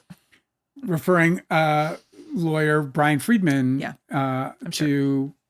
Yeah, they recommended lowering up. That's what that is. Yeah, right. And they know a guy. I got a guy over here who gladly accepted millions of dollars that you have to offer. Lawyer, when they said you need to lawyer up and fight, that was like a week after the premiere in August of 2024. Yeah. They're saying that this meeting happened July 25th, 2024. Okay. By July 2024, defendants were still discussing Miss Lively's harassment claims, now in the context of a crisis PR strategy designed to proactively prevent defendants Baldoni and Heath from being redacted. I don't know what that says. And because retaliation was plainly an issue that defendants were warned would be the subject of any litigation, they cannot now pretend that they did not understand that in the midst of undertaking the precise retaliatory conduct about which they had been warned. In fact, they understood the risks perfectly well, which is why they repeatedly stressed the need to avoid putting things in writing, and further, why they moved to Signal to cover their tracks and avoid creating a litigation record. I mean, it's amazing. This sentence is such a KO. It's going to be interesting because, like, if they do get the spoliation, I wonder what language will make it to the jury. It's very interesting. Yeah. Because the jury will be instructed that they did not provide evidence, which then the jury can presume meant that they were concealing evidence that would have been damaging to their case. Finally, defendants urge that there, in quotes, there is no evidence that prior to December 20th, 2024, Nathan had reason to anticipate litigation involving her crisis management activities on behalf of the Wayfair defendants. This argument ignores the fact that, 1, by early June 2024, Wayfair was assembling a timeline doc of each alleged incident that involved Miss Lively, as well as, in quotes, zingers intended to attack Miss Lively's reputation. This document, which is effectively a litigation roadmap, was provided to TAG, Abel, and Nathan on July 31st, 2024. Number 2, the TAG defendants were aware of Miss Lively's harassment complaints by June 17th, 2025. When the TAG defendants received a copy of the protections document, and no later than July 25th, 2024, redacted. I don't know what it says. Number 3, the TAG defendants themselves acknowledged that litigation was anticipated by mid-August 2024 and knew that they needed to cover their tracks. And number 4, the TAG defendants were responsible for facilitating meetings with Mr. Friedman when litigation was forthcoming. Ignoring all relevant context, defendants argue that there is, in quotes, not a whit of evidence that the war referenced by Ms. Nathan was linked to Lively's defamation claims. But defendants omit from their papers that this reaction to, in quotes, go to war was made in response to Ms. Lively's request that defendants Baldoni, Heath, and Wayfair issue a public statement apologizing for their misconduct on set, which followed a vicious and viral online hate campaign directed not just at Miss Lively, but other female cast members, that was confounding given the film's remarkable box office success. And they're quoting an August 12th text message. I sit here confounded. I do. What? I am confounded. You were confounded. I am. Confounded by this confabulation. Okay, text message from Abel to Nathan, and that is a redacted quote. And they're also citing a text message from Ms. Toskovitz to Heath, sharing the draft statement. This is probably when they're saying it's time to lawyer up. Sorry, guys. Okay, this next section. The undisputed record establishes that each defendant used Signal and that ephemeral communications once existed. Defendants attempt to pass blame onto Miss Lively for purportedly failing to demonstrate that defendants deleted Signal chats, evidencing that they executed the public relations crisis management strategy. But defendants' argument on this score turns Rule 37 standard on its head. Miss Lively is not required to provide the contents of the communications defendants destroyed, but only their existence. And there's cited precedent for this. And we know it existed because we have testimony from pretty much everybody saying that they used Signal chat. And when Melissa Nathan said, "I don't remember," it was Justin Baldoni, who I believe did his best to tell the truth in his deposition, said he did in fact communicate with her. Yeah. By Signal chat. On Signal, yeah. This is just a little quote from a previous case. Indeed, in Barbera v. Grailed, LLC, this court issued spoliation sanctions under Rule 37, notwithstanding that, in quotes, the nature of the deletions makes it impossible to identify with certainty what documents were destroyed. Of course. Put simply, the applicable inquiry here is whether relevant ESI existed and was destroyed. The answer to each question is yes. There's overwhelming proof that defendants spoliated communications. Each defendant... Evidence, spoliation, No Two Trolls. I didn't even see No Two Trolls was here. She just gave us $20. Thank you so much. Oh, sweet. It's Thanks. incredible. Thank you so much. I don't know. They don't explain what ESI is. It just shows up. Evidence, spoliation, indicator? Who knows? Go ahead. There is overwhelming proof that defendants spoliated communications. Each defendant admitted in interrogatory responses to using Signal to discuss, among other things, in quotes, the digital campaign, to discuss Miss Lively, Mr. Reynolds, or the film, too. Further, the Wallace parties admitted to the existence of these communications and further explained that, in quotes, by operation of Signal's auto-deletion settings, any potentially responsive messages were deleted as a matter of course. This court has already found that it is undisputed that the Wayfarer parties used Signal to discuss topics relevant to this litigation. Discovery has only bolstered this court's prior finding. Number one, in party productions. See what I'm saying? Like there's a guy, Bing Boom Bam or whatever. Yeah. Nice guy. He's being really great. We're chatting like in the comment section of the replays and stuff. Yeah. He's convinced that there's like evidence that has come forward since the throwing out of the $400 million lawsuit that may have swayed the judge in another direction. And here they are, in my opinion, explaining what I believe to be true, which is that it's only gotten worse for them, not better. Mm-hmm. Discovery didn't make things better.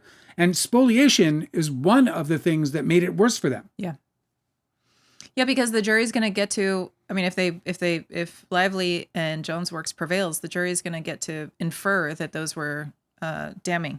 Well, the other thing is that what you have is everybody yeah, going from December on.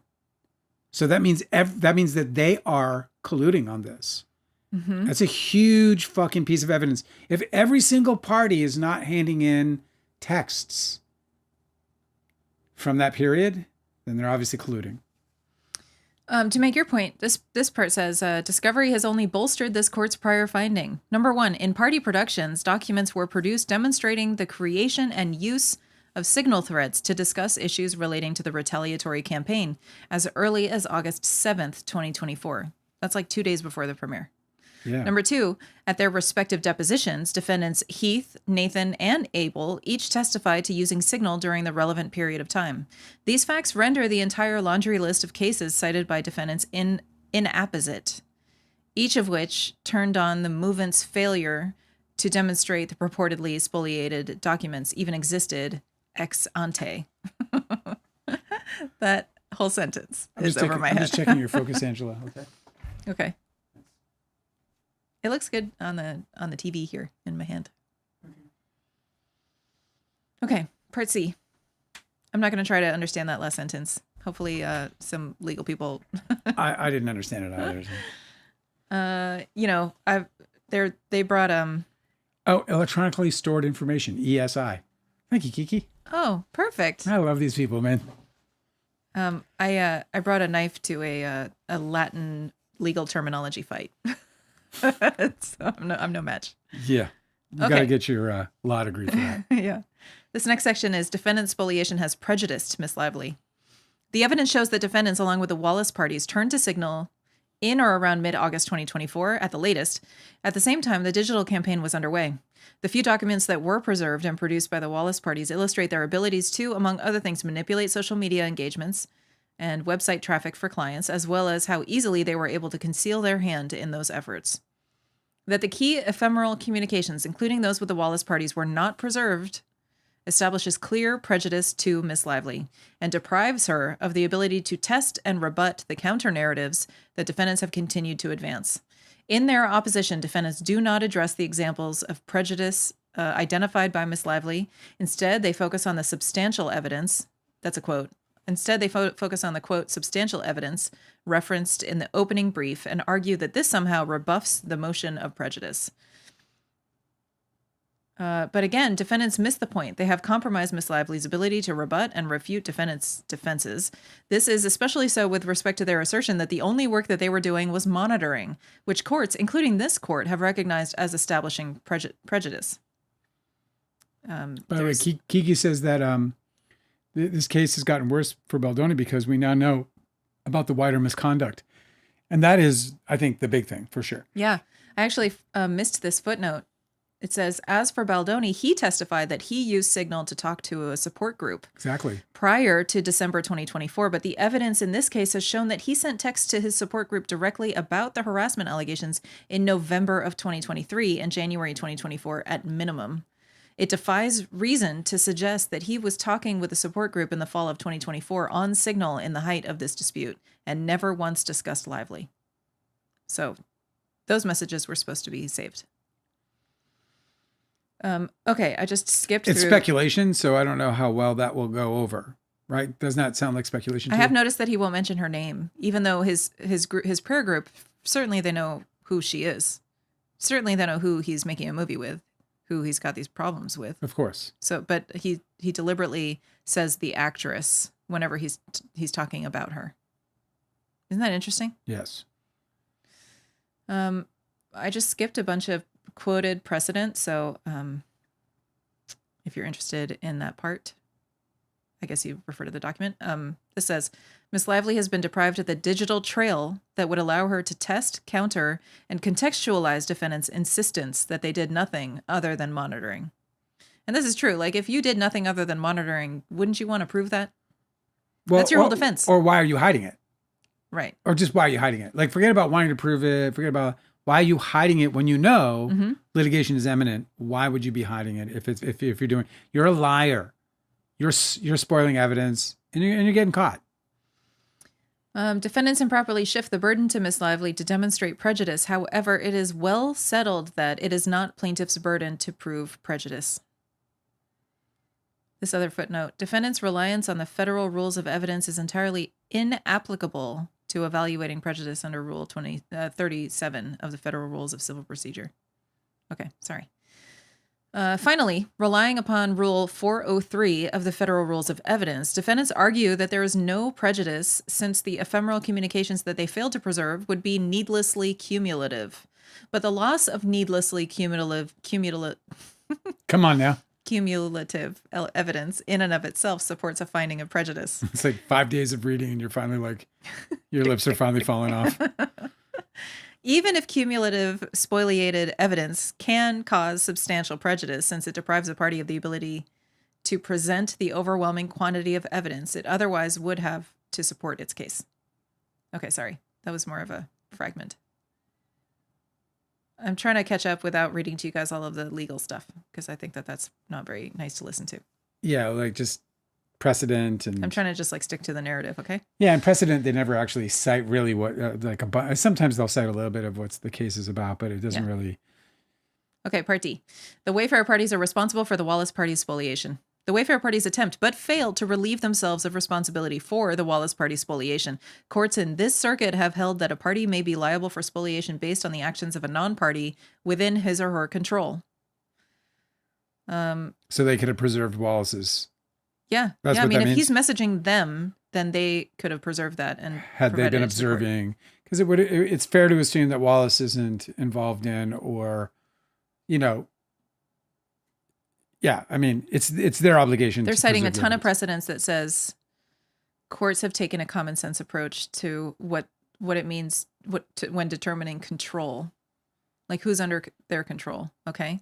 Third-party documents were within a plaintiff's practical control, notwithstanding absence of legal control, since there was little doubt that third party would have complied with a timely request by the plaintiff to preserve its information. Okay, whatever. It's like you guys hired them, so you're in charge of their communications with you. Yeah, it all makes perfect sense, obviously. Okay, I'm trying to skip this precedent. Forgive me.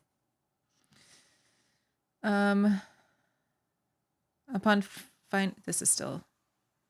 Here, the relationship between Wayfarer and the Wayfarer parties supports a similar common sense finding that the Wallace party's ephemeral communications were within Wayfarer's control. Among other things, number one, Wayfarer hired the Wallace parties to support Wayfarer's crisis PR team. Number two, Wayfarer paid the Wallace parties for their redacted. Number three, Wayfarer and the Wallace parties share the same counsel, right? And there's the law group, Liner, Friedman, Tatelman, and Cooley, LLP. Number four, Mr. Friedman has been the Wallace party's lawyer, redacted. The guy's just everywhere. He's the most pervasive fucking attorney ever. Wayfarer is redacted, five, Wayfarer is redacted. And six, since at least August 11th, 2024, Wayfarer knew of Wallace's use of Signal. As such, the Wayfarer party should remain liable for the Wallace party's separate spoliation. Well, Wallace, in his deposition, admitted to using... Oh, that's who it was, actually. It was Wallace who said that he had been speaking with Melissa Nathan via Signal. Defendants intend to deprive Miss Lively of discoverable evidence. In their opposition, the Wayfarer parties commit two separate sections to addressing the requisite intent for sanctions under Rule 37. Miss Lively addresses these arguments together. Defendants ignore almost entirely the evidence presented by Miss Lively that demonstrates their intentional use of ephemeral communications as part of their untraceable plan. Instead, they point to steps they took to preserve Signal communications after December 20th, 2024, as disproving the notion that they acted with culpable intent. Defendants admit that they were always capable of preserving these communications, but only began taking the appropriate preservation steps once the lawsuit was filed. This does not excuse them of wrongdoing, but is in fact further proof of their conscious dereliction of a known duty to preserve electronic data. Further, the unrebutted record unequivocally demonstrates that defendants acted with the requisite level of intent for purposes of Rule 37 sanctions. Each of the factors identified by Moody, that's a lawsuit, are established. Number one, ephemeral communications existed and would have been relevant to this dispute. Number two, defendant took no steps to preserve their ephemeral communications despite anticipated litigation. And number three, there was no credible explanation for the lost ephemeral communications as not involving bad faith. The timing of defendants' use of Signal communications removes all doubt as to the bad faith. By mid-August 2024, defendants knew litigation was reasonably foreseeable and made the deliberate decision to then communicate through ephemeral channels. In fact, they expressly acknowledged the need to cover their tracks, knowing that that documenting their work, in quotes, could get us in a lot of trouble. This demonstrates bad faith. If defendants were truly engaged in a run-of-the-mill PR work, there would be no reason to think that their activities, if exposed, could have gotten them in a lot of trouble. Instead, their own documents confirm that an integral part of the crisis management strategy was that it be executed without fingerprints.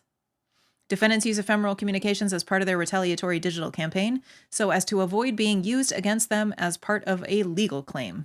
This is precisely the type of misconduct that Rule 37 is intended to address. Conclusion. For the foregoing reasons, Ms. Lively's motion for spoliation sanctions should be granted.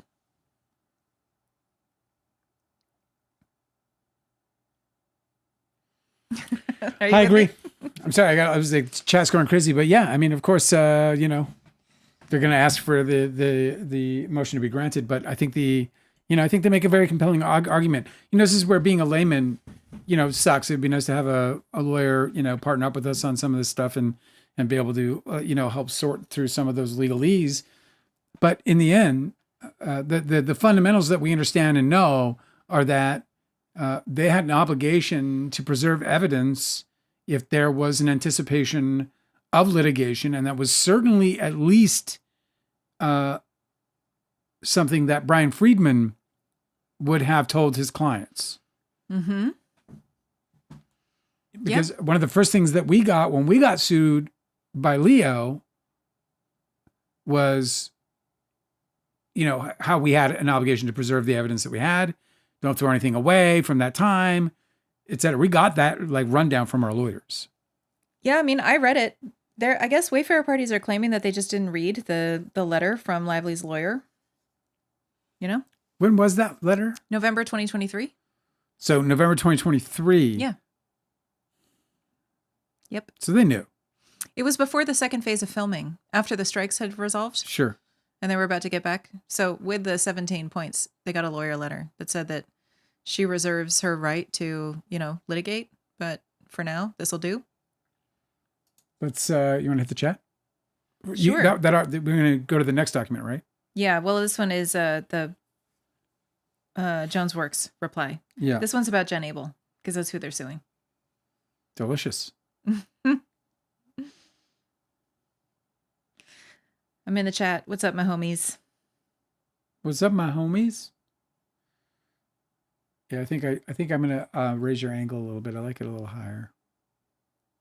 You look great. Gonna take me higher. I'm gonna take you higher. Okay. Let me just get to. You got everybody arguing about Sydney Sweeney. Are there about whether she's? Listen, man. You know what bothers me about that chick is that she was given an opportunity with this so-called new publicist, perhaps new publicist, that she was given an opportunity to tell it like it is with the American Eagle ad. And she did not outright say that she abhors racism, that she would never, ever even think to participate in any kind of ad. Listen, why do you want this from an actress, an actor, whatever, in her 20s? Why are you asking for any I'm of not this? asking for anything, Angela. What happened was... No, but it seems like you're pissed you're not getting it. What she came out with... Well, I'm not pissed. It's ridiculous. She came out with an ad. The general consensus of the ad was that it had a racist theme to it. I understand. An ad agency came out with an ad, and the company came out with an ad. Allow me to finish. Yeah. No. She participated in the ad. Let's not fucking pretend. This is true, but I don't. It's it's weird that you guys know think what they're that doing. She wrote it. It doesn't matter. She participated in it. I don't care who wrote it. You're gonna get upset. She doesn't well, what does that got to do with it? She's like, here's the point, Angela. The point is that if she participated in an ad that she didn't know had some kind of dark undertone, racist undertone, then she would speak out and say, I would never, ever participate in anything like that. Yeah, but she hasn't done that. Why do you care? It's not about what I care about. It's about her declaring. That's my question. It's not about me, bro. Why are you making this about me? I'm making it about you because it's not about me. Well, that's my question. It's not about me. We're we're an entertainment commentating. We're too light. Am I going to sit on the couch and talk to you about it? No. I just want to offer, just as a bit of alternative perspective, that maybe it's okay to not give a shit about what actresses in their 20s care about politics and social injustice and all these other things. All I'm saying is that to me, it says too much. Her silence says too much about it. If she doesn't want this problem, which she's saying in this article that I read, she doesn't want the problem of people thinking that she's potentially a racist. It's a big fucking deal, man. We're not talking about something light here. We're talking about something really heavy.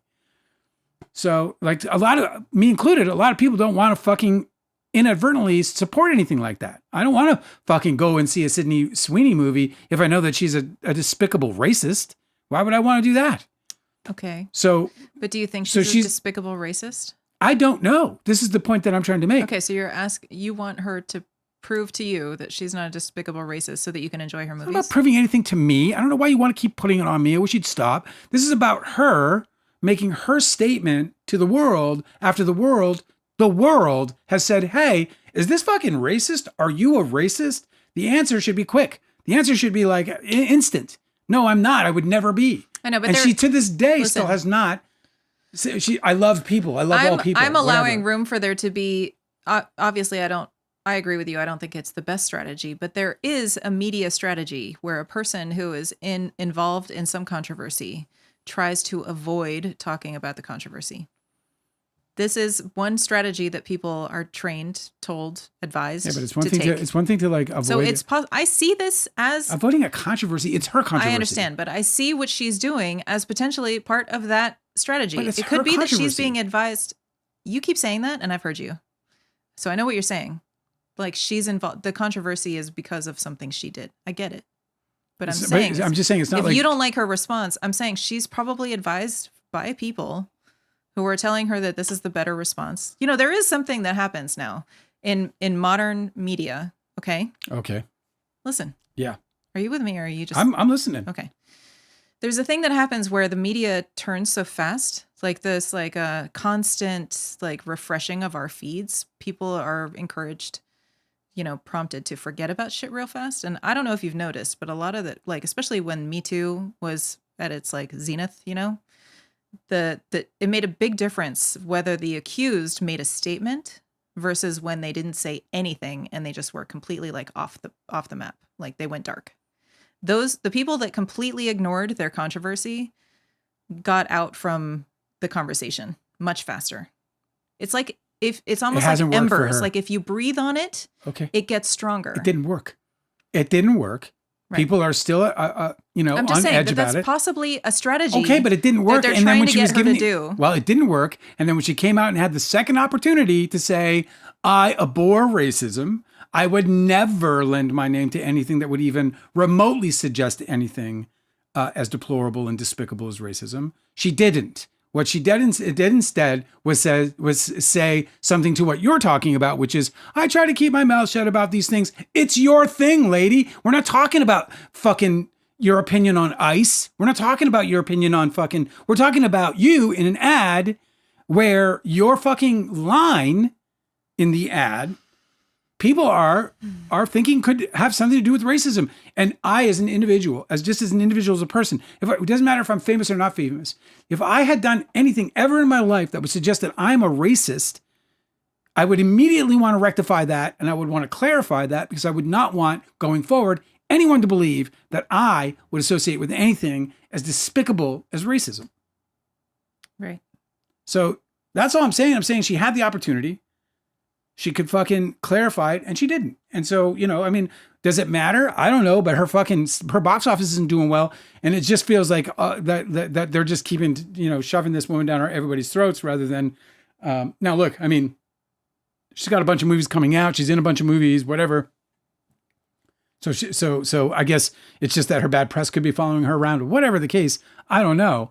But I just don't understand why somebody doesn't just step up. Like, why wouldn't you want to just step up and clear that matter up? Like, unequivocally. Like, it's about her. It's not a topic that's out there in the clouds. It's about her. You are a racist potentially. Okay, but okay. Correct that. So check this out. My perspective about this is this. When people are criticizing Sony's marketing of It Ends With Us, that they were like, grab your girls, wear your florals. And they were saying, they were marketing with floral shops, and everybody thought it was a little bit too light and a little bit too fun and easy breezy for a movie about DV. You were saying that the reason why that they did that is because it was the same marketing that the publisher did with the book, and it succeeded. And so they were going to market the movie the same way, and it did succeed. So what I'm saying is, maybe Sydney Sweeney is getting advised to do something by her media people, right? To react a certain way and to provide non-answers and like really, grayish sort of, responses. And you don't like it, but maybe that's what they have determined is most effective in these sorts of situations. It could be that she's being advised to behave the way that you are not appreciating. And so I don't know. Cosmic Urgency says no one's box office is doing well. And I say, tell that to Zootopia. Tell that to Wicked 2. It's just people aren't going. It's not everybody's box office. It's what they're getting.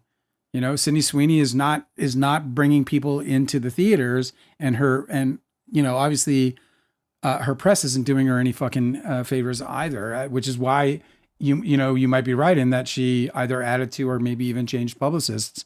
And and if you have these fucking strategies, I mean, there's something called reputational damage that she's experiencing here. This isn't about like keeping her mouth, mum's the word. When we watched Miss Americana, Taylor Swift had this policy of like, mum's the word on politics. I'm not going to talk about politics. That's different when you're going to like stay quiet about something that is even something as important as politics.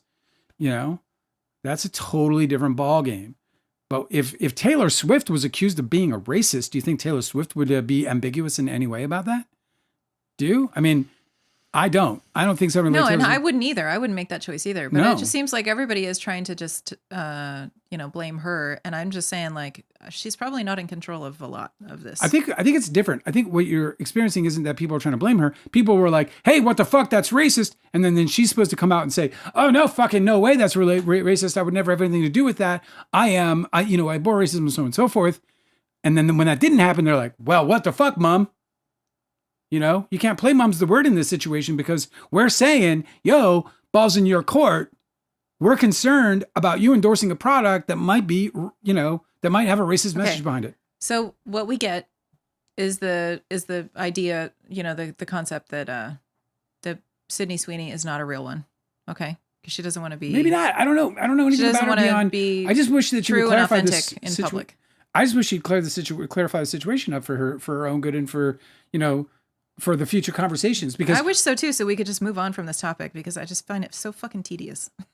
Well, let's move on right now. In other news, it was I don't know if you saw that Amanda Seyfried, she responded to this backlash that she got because she said that Charlie Kirk was hateful, and she like completely didn't bend at all. She's like, "What?" I'm like stating the facts. You should read it. It's really adorable. She's like, I don't think that I said anything wrong. I don't know why you guys want to skewer me for like stating what is very obviously true. And that's that he was constantly antagonizing people who are like minorities, who are also always struggling in society. And he was just like picking on people. She's like, that's all I was saying. So Amanda Seyfried is a real one. You want Sydney Sweeney to talk a little bit more like Amanda Seyfried. I just want people who I think I think that you as a celebrity, I don't give a fuck what Sydney Sweeney does. She means nothing to me. But I think that as a celebrity, what you can expect is backlash if you're not going to step forward and clarify your position on situations where you might be dragged in. Like, okay, she got dragged into this idea that she was involved in racism. Like, that's not fair. If that happened to her, that wouldn't be fair. I would feel bad for her. I questioned it right away. I was like, well, I mean, is it possible that this isn't what that is, and so on and so forth. And so then you wait for clarity. And that's where I'm saying, like, it is true that like in our like very recent media age, people are assigning like very personal attributes to people to artists' public work, right? Yeah. Like a lot of times people are conflating the characters that they play in a movie with themselves. And I think that that's a consequence of everybody being super exposed online. So you just assume that everybody you're seeing is exactly the genuine version of that person. Yeah. I feel like it's kind of like screwed up our perspective a little bit. Where like you'll see somebody play a villain real effectively on a movie and you'll be like, oh, that guy's kind of dangerous and bad. But you're not. It's, like IRL. Yeah, right. X-Lady says Taylor came out and supported someone during the presidential election. She has never made her position ambiguous, and that is not true. It's so weird how you're we learned from the documentary. Yeah, like there's Miss actual Americana. Information about this that's real, dude. It's great. She talks about it's really if she's like the protagonist of that narrative, you could see her arc, like the character arc where she turns and she changes her mind, and she steps through the threshold. The threshold is guarded by her team who don't want her to speak about politics, but she can no longer refuse the call, and so she has to step through the threshold onto her hero's journey. It's really fucking great. They did a great job with that. Yeah, actually, she was ambiguous about it. In fact, she had a policy not to speak about politics until the 2020 election. That was the first time she had ever done it. If you watch Miss Americana, really great. Yeah, it's good. A really great documentary. You should check out our review on it if you haven't checked it out. It's a great documentary, and in it, it's very clear her how she sort of handled things like politics. So you're wrong about that. You just made an assumption that isn't true. Hey, Cosmic Urgency has a comment. Yeah. Okay, said this is all very interesting. But what about the fact that Ferris Bueller's Day Off is a masterpiece and almost art house by today's standards? Yeah, it's a weird thing. That's a movie I didn't find the masterpiece within. Really? No. It's brilliant. I know everyone loves it so much. You have to buy into it. It's kind of it's a kind of an extraordinary world. So you have to sort of like suspend your disbelief about the things that happen. That's the degradation of film right there, though. You've really put it in a nutshell. Whether it was Ferris Bueller's Day Off or no way would that be a theatrical release. Never, today. Bro. That would be like streaming at best, and would probably be broken into a miniseries instead of an actual film. You're right. You wouldn't get the 16 Candles. You wouldn't get any of those kinds of films anymore. You know. He also said Cosmic Urgency. He was like saying I was comparing, two movies to a studio. I'm not comparing movies to a studio. And A24 is capable of a wide release. They're a fucking multi-billion-dollar company. Don't. Do they make movies or just distribute movies? They distribute. Yeah, A24's net worth, 2025, $3.5 billion, dude. They could put out movies, man. Yeah. Like that. Don't. You can compare the movies, but A24 is a massive, massive company. They're way bigger than Miramax ever was. Miramax sold for $200 million. Some number like that. And maybe some stock. 3.5 bill. So if their valuation stands at $3.5 billion, a fucking acquisition would be a big, big, big penny, bro. So they can put out movies. X-Lady is with us, said, Angela, are you woman-splaining? Dale, you need to file an SH complaint to your HR department. We'll do an investigation immediately and we'll make a record. No, I don't feel like you're. Should we have HR? We haven't even talked about this. Do we need an HR? I mean, if you file a complaint, we're going to get a third party and we're going to have to do an investigation. File a complaint with who? I don't know. Do we have a hotline? No, you just have to say something. You have to be like, Dale, what you said was inappropriate in the workplace. If I'm woman-splaining, you have to tell me, okay? I don't even know what that is. You fucking woman-splain me all the time if it's about you just like clarifying shit for me because I get shit fucked up all the time. Yeah, you kind of rely on me for it. And look, and sometimes I'll push back like I did tonight if I know that I'm the direction I'm in is one I'm confident in. But most of the time I'm just like I'm always open to learning more. Okay. Shall we get to this other document? It's shorter than the last one. Call the 800 number, said John Farm. Yeah. Dale, call the 800 number. Hello? Hello? No. What model number? I'm calling. Oh, yes, the HR. Right. Okay. Oh, you'll put me on hold. Okay. What model number? They're like. Because it's like a refrigerator repair guy. They're like, Dale's lamp service. Yeah. All right. I got to navigate my way back. Where am I? Oh, I found me. I'm here. Okay. Oh. Jennifer Abel, according to Stephanie Jones Works LLC. Okay. I'm getting into this. Should I? Yeah. Let me just answer Cosmic Urgency because he's A24 is never going to make IP money. And it's like, I don't even know what you mean by that. But if you're talking about Marvel money or anything, then you're missing the point of what they are. Companies actually have, they have visions and they have agendas and they have. So that's why comparing them to those was kind of like, I don't know, kind of silly in the first place because A24 is what they are. They make substantive art house type movies. But, let's see, what was A24's biggest hit? A24's biggest box office hit. You want to guess first?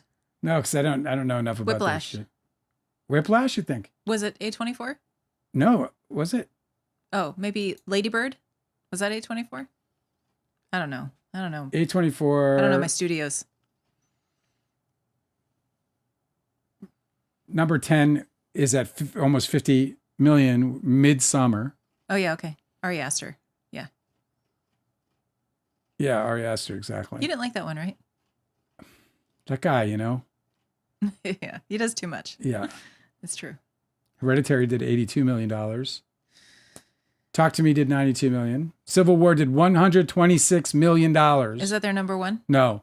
Their number one is Everything Everywhere All at Once did $143 million. Oh, right. That makes So sense. no, they're never going to do $1 billion. They're never going to do $500 million. But $143 million box office is nothing to fucking shake a stick at. And not only is it nothing to shake a stick at, but it's also on budgets that are far less. They didn't spend $75 million on that movie. So they know what they're doing, bro. That's all I'm saying. Go ahead. Okay, so this is Jonesworks is Yes. supporting the spoliation motions because she wants some of the evidence from Jennifer Abel too. Okay? Okay. In the introduction, she says, Jennifer Abel destroyed critical evidence while anticipating litigation and now asks this court to excuse that destruction with semantics and selective memory. Her opposition fails on every ground. This sentence is redacted. Abel, redacted. I have to do one more response. I'm going to finish this argument. Dale. Because, well, he said, you're the one who compared Art House Bomb to Wicked and Zootopia, and that's not what happened. You're rewriting Oh history, my God, bro. we can't do this right now. Okay, but this is the last thing I'm going to do. You said that nobody's doing good in the box office. That's what you said. And I responded to that. You said nobody's doing good in the box office. And I said, tell that to Zootopia and tell that to Wicked. That's what that was. I didn't fucking make any such a comparison to any art house film whatsoever. You're the one who made the comparison. You're the one who said nobody's doing well. That's how you compared a bomb, art house bomb. You compared it to everyone, not me. So there. And I'm not going to answer you now because I've interrupted Angela twice now on this argument. But I absolutely did not compare. And why would I do that? So you expected the lesbian boxer movie to do well.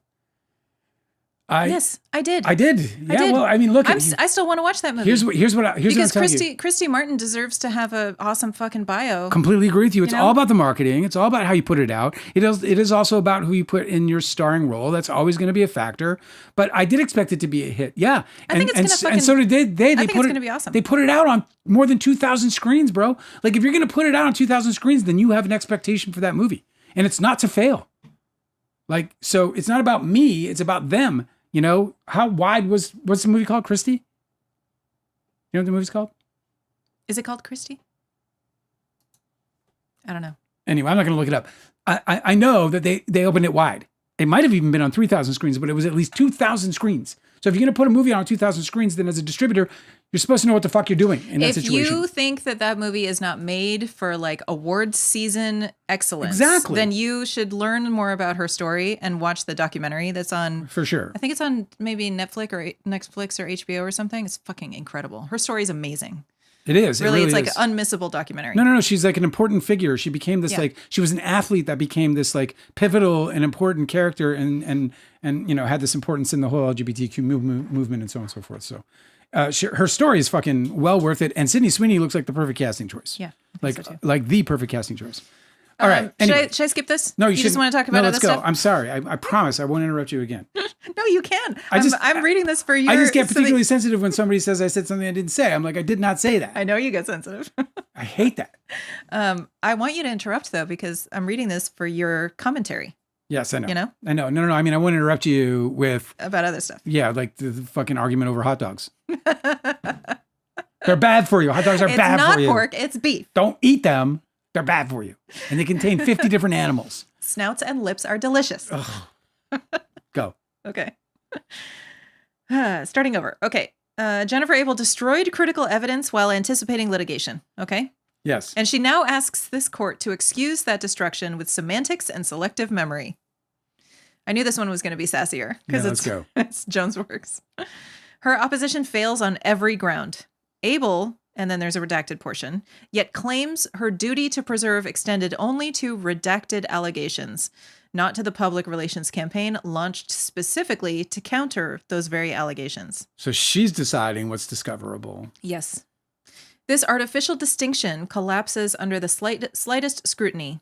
The PR campaign was conceived for one purpose: to shape the narrative surrounding the on-set conduct that Abel contemporaneously believed would spawn litigation. Communications about that campaign, including whether Abel's own employer, Jonesworks, participated or even knew about it, were plainly relevant to any anticipated dispute, and Abel did not preserve those records, spoliating relevant evidence. The first sentence of this next paragraph is totally redacted. I thought it would be spoiling, but it's spoliating. I know. Every time I say it, I'm like, you're pronouncing that wrong. But nope, it's just a weird word. Okay, so the next sentence is totally redacted. I don't get to see it. But it continues, yet Abel produced not a single signal message prior to December 2024. I'm kind of stupid, that's why. Go ahead. The reason is obvious. She and her collaborators enabled Signal's auto-delete feature to ensure these communications would vanish. Abel's attempt to characterize the missing messages as cumulative misses the point entirely. The existing evidence shows Jones and Jones' works were excluded from the campaign. The Signal messages would have shown that Abel deliberately concealed her actions, operating outside her authority, and aligned herself with the client's interest against her employers. That evidence goes to the heart of Abel's indemnification claim and her defense that she acted within the scope of her employment. Abel's, and then this part is redacted, and her inability to explain the disappearance of all pre-December 2024 messages reflects bad faith. This is precisely the conduct Rule 37 sanctions are designed to address. That was the introduction. This is the argument. Slap, slap. Mm-hmm. Abel's duty to preserve was triggered before the Signal messages disappeared. Abel's principal argument that she was not required to preserve her Signal messages because she anticipated litigation about Redacted in 2023, but not litigation about the PR campaigns of 2024, is incorrect as a matter of law and fact. The obligation to preserve evidence arises when a party has noticed that the evidence is relevant to litigation, or, and this is in bold and italics, or when a party should have known that the evidence may be relevant to future litigation. And that's a citation from another lawsuit. This isn't relevant. Hang on one second. This isn't relevant where I'm like, no, that's definitely not relevant. I'm definitely conducting the work I was paid by the Wayfair parties to do and bashing Lively. Yeah, right? I mean, just the idea that like that's why they have in-camera reviews by the judge, you know, in the case in the first place is because, yeah, you don't know. That's why you should be preserving everything. We aren't seeing half of this. What's so interesting about that though is like the idea of preserving evidence is something that you would want to do if you believe that you are in the right.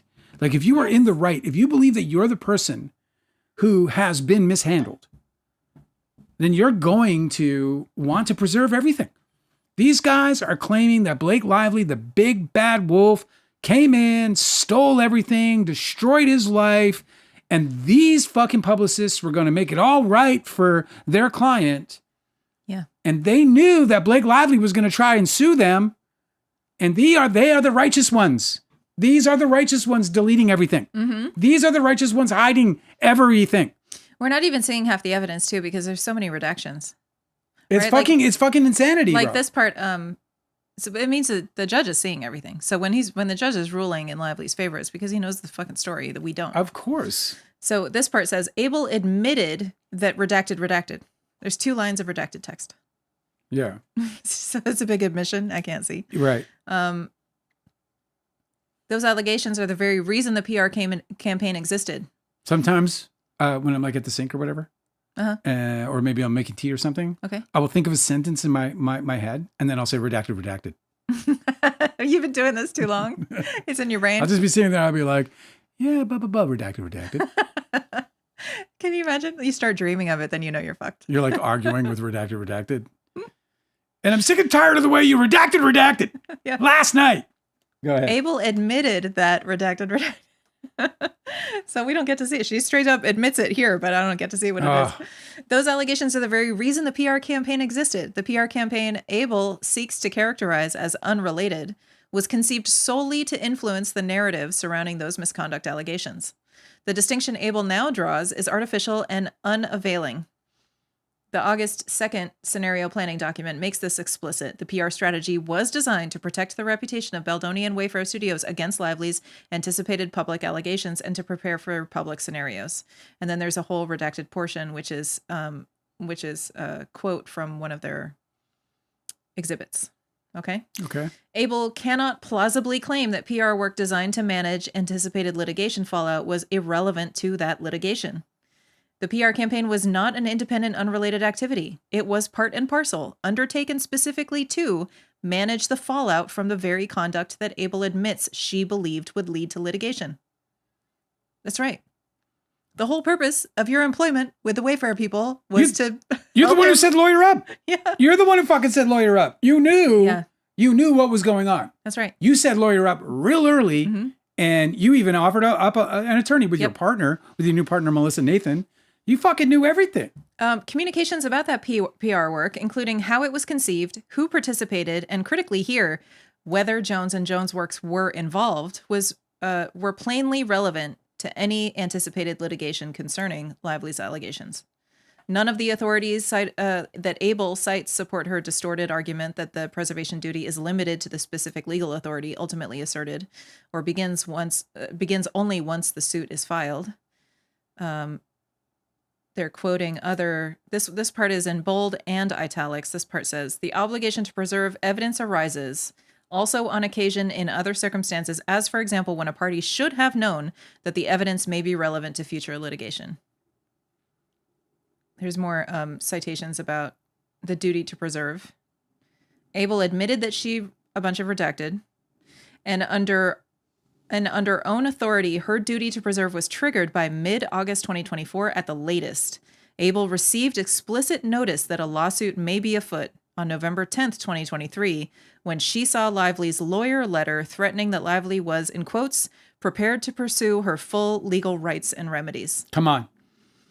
Abel's attempt to cabin her preservation duty to what happens to now be preserved. I'm sorry, this is a strange sentence. Abel's attempt to cabin her preservation duty to what happens to now be preserved to avoid the consequences of this motion is untenable.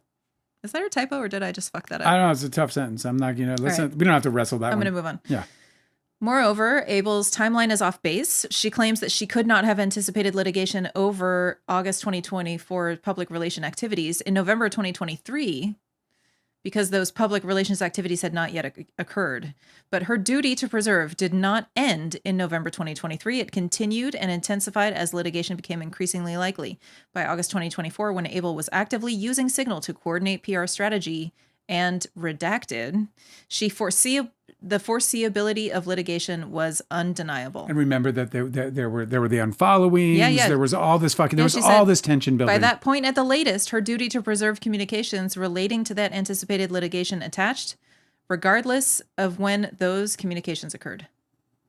Okay. Part B. I mean, I don't understand how they're going to win. How are they going to defend this? Hang on, I got to wet my whistle. Wet your whistle? My whistle has been whetted. There's no H in that word, but I put one in. Whetted. Wet. There is if it's wetting. WHETTING, wetting. Okay. Abel used Signal during the relevant period and failed to preserve those communications. Abel claims Jones' work does not show that Abel used Signal prior to December 20th, 2024 to communicate about Lively. This is demonstrably false. First, an entire sentence is redacted, so we don't get to see what that is. It continues, the timing is not coincidental. When Abel was asked whether she used Signal for Wayfair during the campaign, she did not deny it. Instead, she claimed she redacted. The loss of memory is not exculpatory. Oh, so she doesn't recall, I guess, in her deposition. Not. The loss of memory is not exculpatory. Did you kill the men? I don't remember. I don't know. Maybe. See? To the contrary, it, combined with the complete absence of any Signal production from before December 2024, supports the inference that Abel did, in fact, use Signal and that those messages have been deleted. Second, Heath testified that he believed he communicated with Abel via Signal during the relevant period. Depositions of Jamey Heath confirming he may have started using Signal to speak with Abel and Nathan by September 2024, because there is no evidence suggesting that Heath and Abel worked together on any other client or project during that period. Heath's recollection confirms that Signal was used for the campaign. Third, Abel was added to Signal threads during this period on August 12th, 2024, like just 3 days after the premiere. Nathan started a new redacted. This redacted is strong evidence that Signal was being used for substantive communications about the anticipated litigation. This also demonstrates that Abel understood the nature of the communications and consciously chose to shift them to a platform that she could enable to automatically delete them. It just suddenly occurred to me, like, what happens if Taylor Swift finds out that these people, like evidentiary, like is able to know that these people attacked her all the way up to this Nazi shit for her album release. Her album release. Like, what happens if she enters the picture and she was like, it just occurred to me. I was like, man, some shit could hit the fan here. Well, I just love that she gets to decide what to do about it because, she could just like let it slide. Like, who cares? Like, water off a duck's back, like keep moving, Yeah. Keep cruising. Or she could decide to completely destroy them and she's got the resources to do it. So it's just kind of neat that she's just like, oh, you guys want to victimize me? Well, let me turn them tables. Shannon sent you a message. Oh, yeah? Yeah. Hang on a minute. I'm reading, guys. Oh, sweet. Thanks. You really are doing amazing work. I can't believe that you can hold it together for so long. This is like your lightest day in the last week and a half. So I'm just glad that everyone appreciates you as much as I do because it's a lot of hard work to be able to like focus and, you rarely fuck up a sentence. Today, you're all over the place. Today, you're a mess. Normally. John Lovitz? Yeah, are you kidding me? He used to make that joke all the time where he would just, where he would congratulate himself and go, acting, And I'm acting. And I'm acting. That's how I feel when you guys tell me that I'm good at reading. Thank you it's so like much. little John Lovitz in my head. Okay, here we go. I lost my place, so not so great now, huh? No, you're amazing. You get the award. I'm going to start an award show. It's just going to be called The Award. You get the award. And the award goes to just the award. Oh my God, like how President Trump got the FIFA Peace Prize. What a fucking goof. He's putting it on his head. He's like, look at me. It's so great. I'm important to the world. And somebody, he obviously like the very next day he said something really heinous in a press conference, like something that's like completely immoral and heinous. Yeah. And somebody was like, God, I would never imagine that the recipient of a FIFA Peace Prize would talk like this. Meanwhile, he's literally like blowing up boats in the water and he's fucking invading Venezuela. Well, now that you talk about that, it's not funny anymore. No, I know, but like he's like FIFA, like how much of a sellout organization are you to be giving that fucking guy who has been nothing but aiding and abetting war in the world? I guess it's hard to find a host country for the World Cup, because you gotta fucking kiss his ass. Nah, you just knew, like, you know what to do with that guy. I'll put a stupid fucking thing hanging off a ribbon around his head. I'll spend a few $100 or a couple $1,000. I'll make him a fucking trophy that he can take and put on his stupid mantle in his fucking broken house that he broke himself. Breaking news. My mother just received the packages that I sent her for Christmas. Nice. I have to tell her, don't open them. You put them under the tree and then you don't She peek. better not, dude. No peeking. I hope if she does, I don't know if she watches this. She doesn't watch this. Don't even shake it. She doesn't watch this, right? Well, I'm not going to say what it is. I'm not going to spoil Christmas. I wanted to because I was just about to spoil Christmas. Okay, listen. Do you want me to continue with this or not? I ain't arguing. I don't even know where I am, but I think it's here. Okay, strong evidence that Signal was being used for substantive communications about the anticipated litigation. This also demonstrates that Abel understood the nature of the communications and consciously chose to shift them to a platform that she could enable to automatically delete them. Abel relies on... That's so fucking shady, dude. And this is what happened when they went under the tunnel, and we know this. You don't, like, their communications didn't, like, they went under the tunnel, disconnected, and then they didn't reconnect for another hour. And then they had this totally different tone. You know what I'm talking about? I do, and that when Brian Friedman said that that the text messages were cherry picked that Lively showed to the New York Times, it was them coordinating how they'd lost signal and shit. It's like not this signal. I mean, they went through a tunnel and they lost their cell signal. Yeah. So it's like, why would she include? And then on the other side, they're like, I mean, we're not saying we would actually do anything bad after they had an hour to confer. All right, let me finish reading this because I can't stay past. I have to talk to a client after this. Okay. Abel relies on citing this lawsuit saying it's Cooper Foods International LLC v. Yord. I don't know what this is, but she's cited it in her her argument against getting spoliated, whatever. I don't know what they're called. I'm not a lawyer, guys. Abel relies on this lawsuit, arguing that speculation about deleted messages does not show spoliation.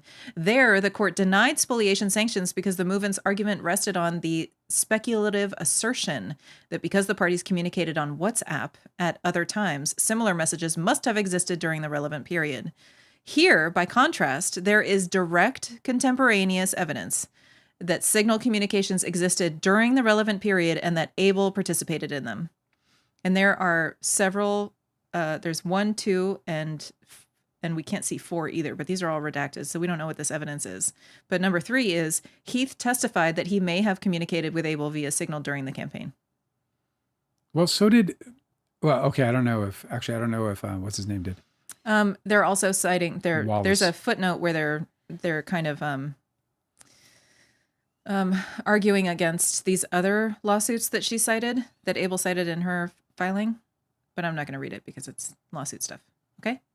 Finally, Abel's pure speculation that perhaps she used signal only for unrelated matters is contradicted by witness testimony, contradicted by timing, contradicted by the shift of attorney communications to signal, and contradicted by the complete absence of messages from the app during the relevant window. Abel cannot escape spoliation sanctions through speculation that evaporates under scrutiny. You have to save that. You have to remember that line. That's a really good line. Which one? Abel cannot escape spoliation sanctions through speculation that evaporates under scrutiny. Your argument evaporates under scrutiny. Yeah, I love that. I like that. I like the glasses push you did at the end too. It's okay. Great punctuation. This is part C. Abel's destroyed signal messages are highly relevant and not cumulative. Abel argues that even if the signal messages existed and were deleted, that they would merely be cumulative of other evidence showing Jones' works was excluded from the PR campaign. This fundamentally misunderstands the law at issue and the relevance of the destroyed evidence. Abel's own cited authority confirms that spoliation turns on whether evidence was lost or destroyed, not on whether additional proof might have supplemented existing evidence.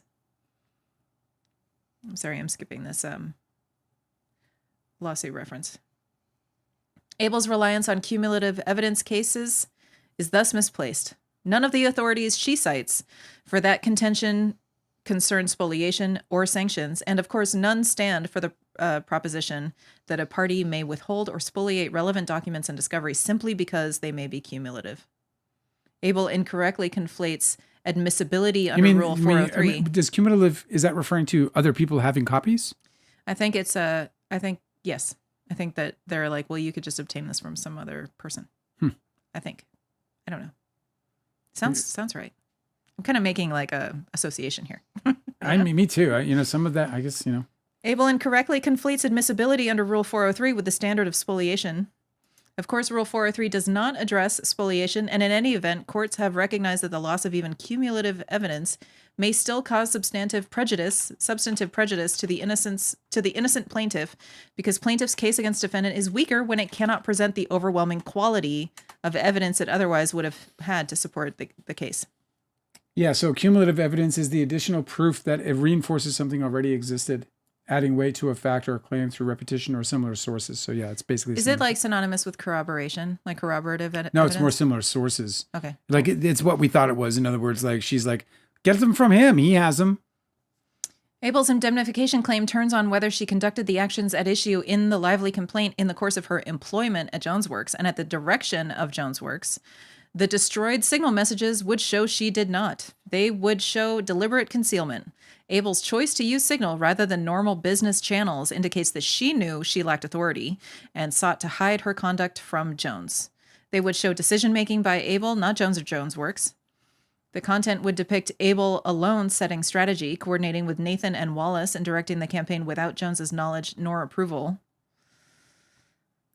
Discussing disputed facts bearing on whether Abel acted within the scope of her employment, including evidence that she operated independently of Jones Works, excluding Jones from the PR strategy and coordinated campaign activity without Jones Works' knowledge or authorization.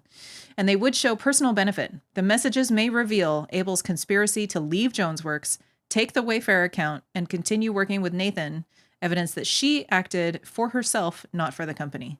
This evidence goes to the heart of whether Abel was operating within the scope of her employment. Abel's use of signal to operate independent of the Jones Works platform and thus hide her activities from Jones is powerful evidence that she was not. It really is an interesting case in this way because, like, obviously, you hire somebody and you have a job description, right? Mm-hmm. And like, if murder's not on that description, right, you don't want to be held liable if they're like, wearing the company uniform and they decide to take somebody's life. And I'm going very extreme here, obviously. But even when you take the wrongdoing and you put it in the context or framework of the services provided by the company for which this person works, still think you have the same basic scenario, which is you have to follow the rules set forth, right? Or the rules and policies set forth by the company to which you're employed or partnered with or whatever it might be, and not operate outside of those. And if you do, then you would be breaking those rules and then ultimately taking some kind of independent action. Right. Right. Like, I mean, for example, like a good example would be like a meter reading guy. Your job is to go out and read meters. And one of the policies is never try to enter the property ever, like enter the building. There's any structures. You go to the meter outside, you read the meter, you leave. But meter reading guys like, fuck, I'm just going to check the door and see if it's open. And it is. And then the guy enters. He can't be representing the company at that time. Yeah. So Jones is like, we don't use Signal. What are you doing using Signal? So I'm saying like, so then it just proves her independent act. Her independence. I think she's going to win this. No problem. I think so too. I mean, there's more to read, but I can't stay tonight, so so I'm just going to stop. But it's not, it's kind of redundant with Lively's that we read the whole thing. Yeah. Do you want to rip through some chat before we go? Oh yeah, sure. I don't know. I guess I'll just you start. I got to see what the status is with these people.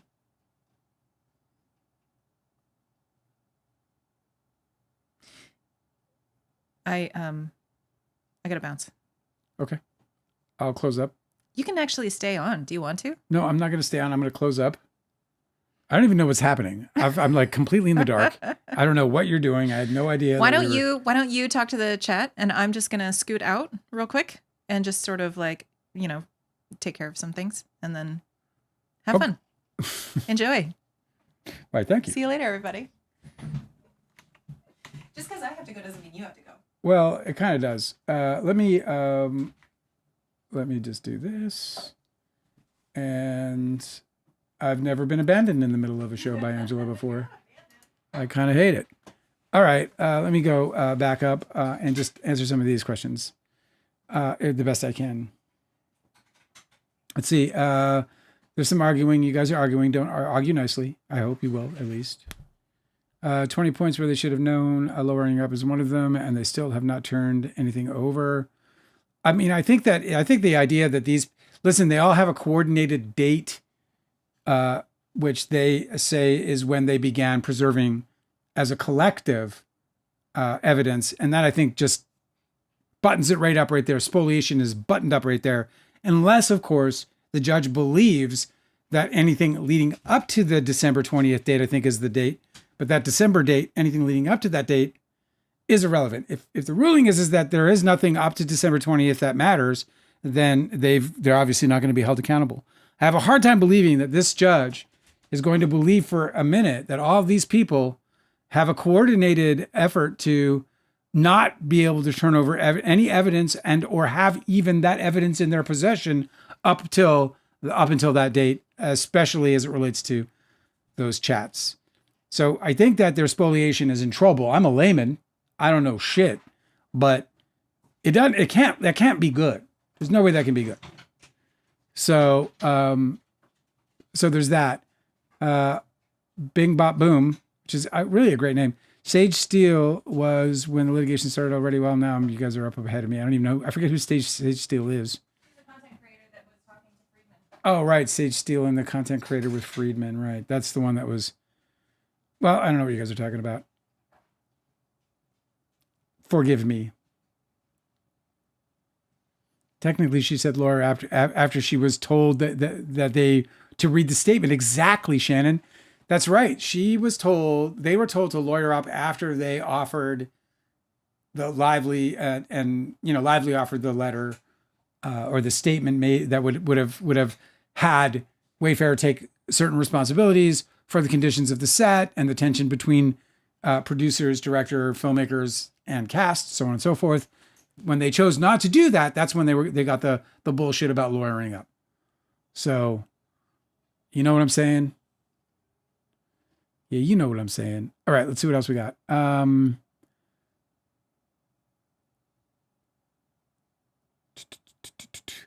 And I know Bing Bop, I haven't gotten into those comments. You're sending Hanada over to your comments in the videos, which, yeah, man, that's cool. But I'll tell you what, man, when a judge dismisses a $400 million lawsuit and he makes very clear statements that he thinks that there's evidence that supports what the plaintiffs are alleging, is not him making a judgment on the evidence. And it's also not him not believing the Wayfair parties. All he's saying is that the evidence that he's seen to date isn't going to support their claim for a $400 million lawsuit. And then he, of course, then kicks that out, right? That's how that works. He's not trying the case, right? He's just dismissing, and he has grounds for that dismissal. And among the issues he stated was that there is a lot of strong evidence that supports a smear campaign occurred. There's a lot of evidence that suggests that the Wayfair parties did what they said they were going to do, not monitor, but actually take action. They kept saying, remember the shit that was floating around about like, oh yeah, it's not true, man. It's like, they were only planning it. They weren't going to actually fucking do it. They were just planning it. Bullshit. They did it. And Judge Lyman said in his ruling that he believes that there's evidence that may prove that. Again, he's not and cannot, from that standpoint, be judge and jury. He's just being the judge, and he's saying, I've read the evidence. He is required by law to show his neutrality, his objectivity in the matter. So, I don't think that your ideas there hold up at all in terms of, weakening in any way what he said. He was very specific about what he said. And so, I don't know if Taylor's going to do anything. She's planning a wedding. Well, it wouldn't necessarily, if Taylor was going to do something delicate, it certainly wouldn't be delicate. Said, she's busy. I agree. I don't think she's going to let people get away with shit though. And, she wouldn't be doing a lot. It would be her lawyers who are doing it anyway. So, but we'll see. She'll probably not do anything unless there's direct evidence that her reputation, her record sales, her, she, how she is. I mean, maybe that is something that she would use to argue. All right, a couple more comments before I pack it up here. Judge said he has to presume both parties' claims are true. Well, we just talked about that. Those are his requirements as a sitting judge. That does not mean that he can't opine on the evidence, and he did. That does not mean he cannot opine on the evidence, and he did. And that does not mean that he can't contextualize the evidence as it relates to a ruling, and he did. So, and he ruled that lawsuit was bunk. And he ruled on that based on some of the reasons which I shared with you the other day and with X-Lady. And that can't be changed. There's nothing about your language here or the judge's language as obliged by or as obligated by, his position, as obligated, his obligatory language. Isn't going to change his opinions. That's a nice, like, safe feeling, I suppose you could make for yourself. But it still got a lawsuit booted out of court, didn't it? And in dramatic fashion, I would think. Let me see. Junk farm. Now you want to claim logic, blah, blah, blah. You guys are arguing. I can't get in between yous. What do I look like, a referee? Oh, thank you, Shannon. Did you just give us another $10? Holy shit. Oh, thank you so much. You're so freaking nice. You were very kind. Thank you. And a couple more. And let me see. Also false that you had no idea. Okay, well, you guys are still arguing. All right, guys. So I'm going to pack it in. You guys are the best. I know that, we had a bit of a little lower crowd tonight. So maybe the energy was a little, I don't know, whatever. I'm not going to make excuses. I had a great time and I hope you did too. And I hope Angela did. I don't know where she is. I think she left me. I'll find out and I'll tell you what happened tomorrow. All right, guys, you are the best. Thank you, Shannon. And thank you, No Two Trolls, for your constant support. Of course, thank all of you, including, our the people who have different opinions. We appreciate all of you. We hope you'll come back again tomorrow. We'll read some more of this stuff and we'll talk about more of this stuff. Love you, Cosmic Urgency. See you guys later. Bye-bye.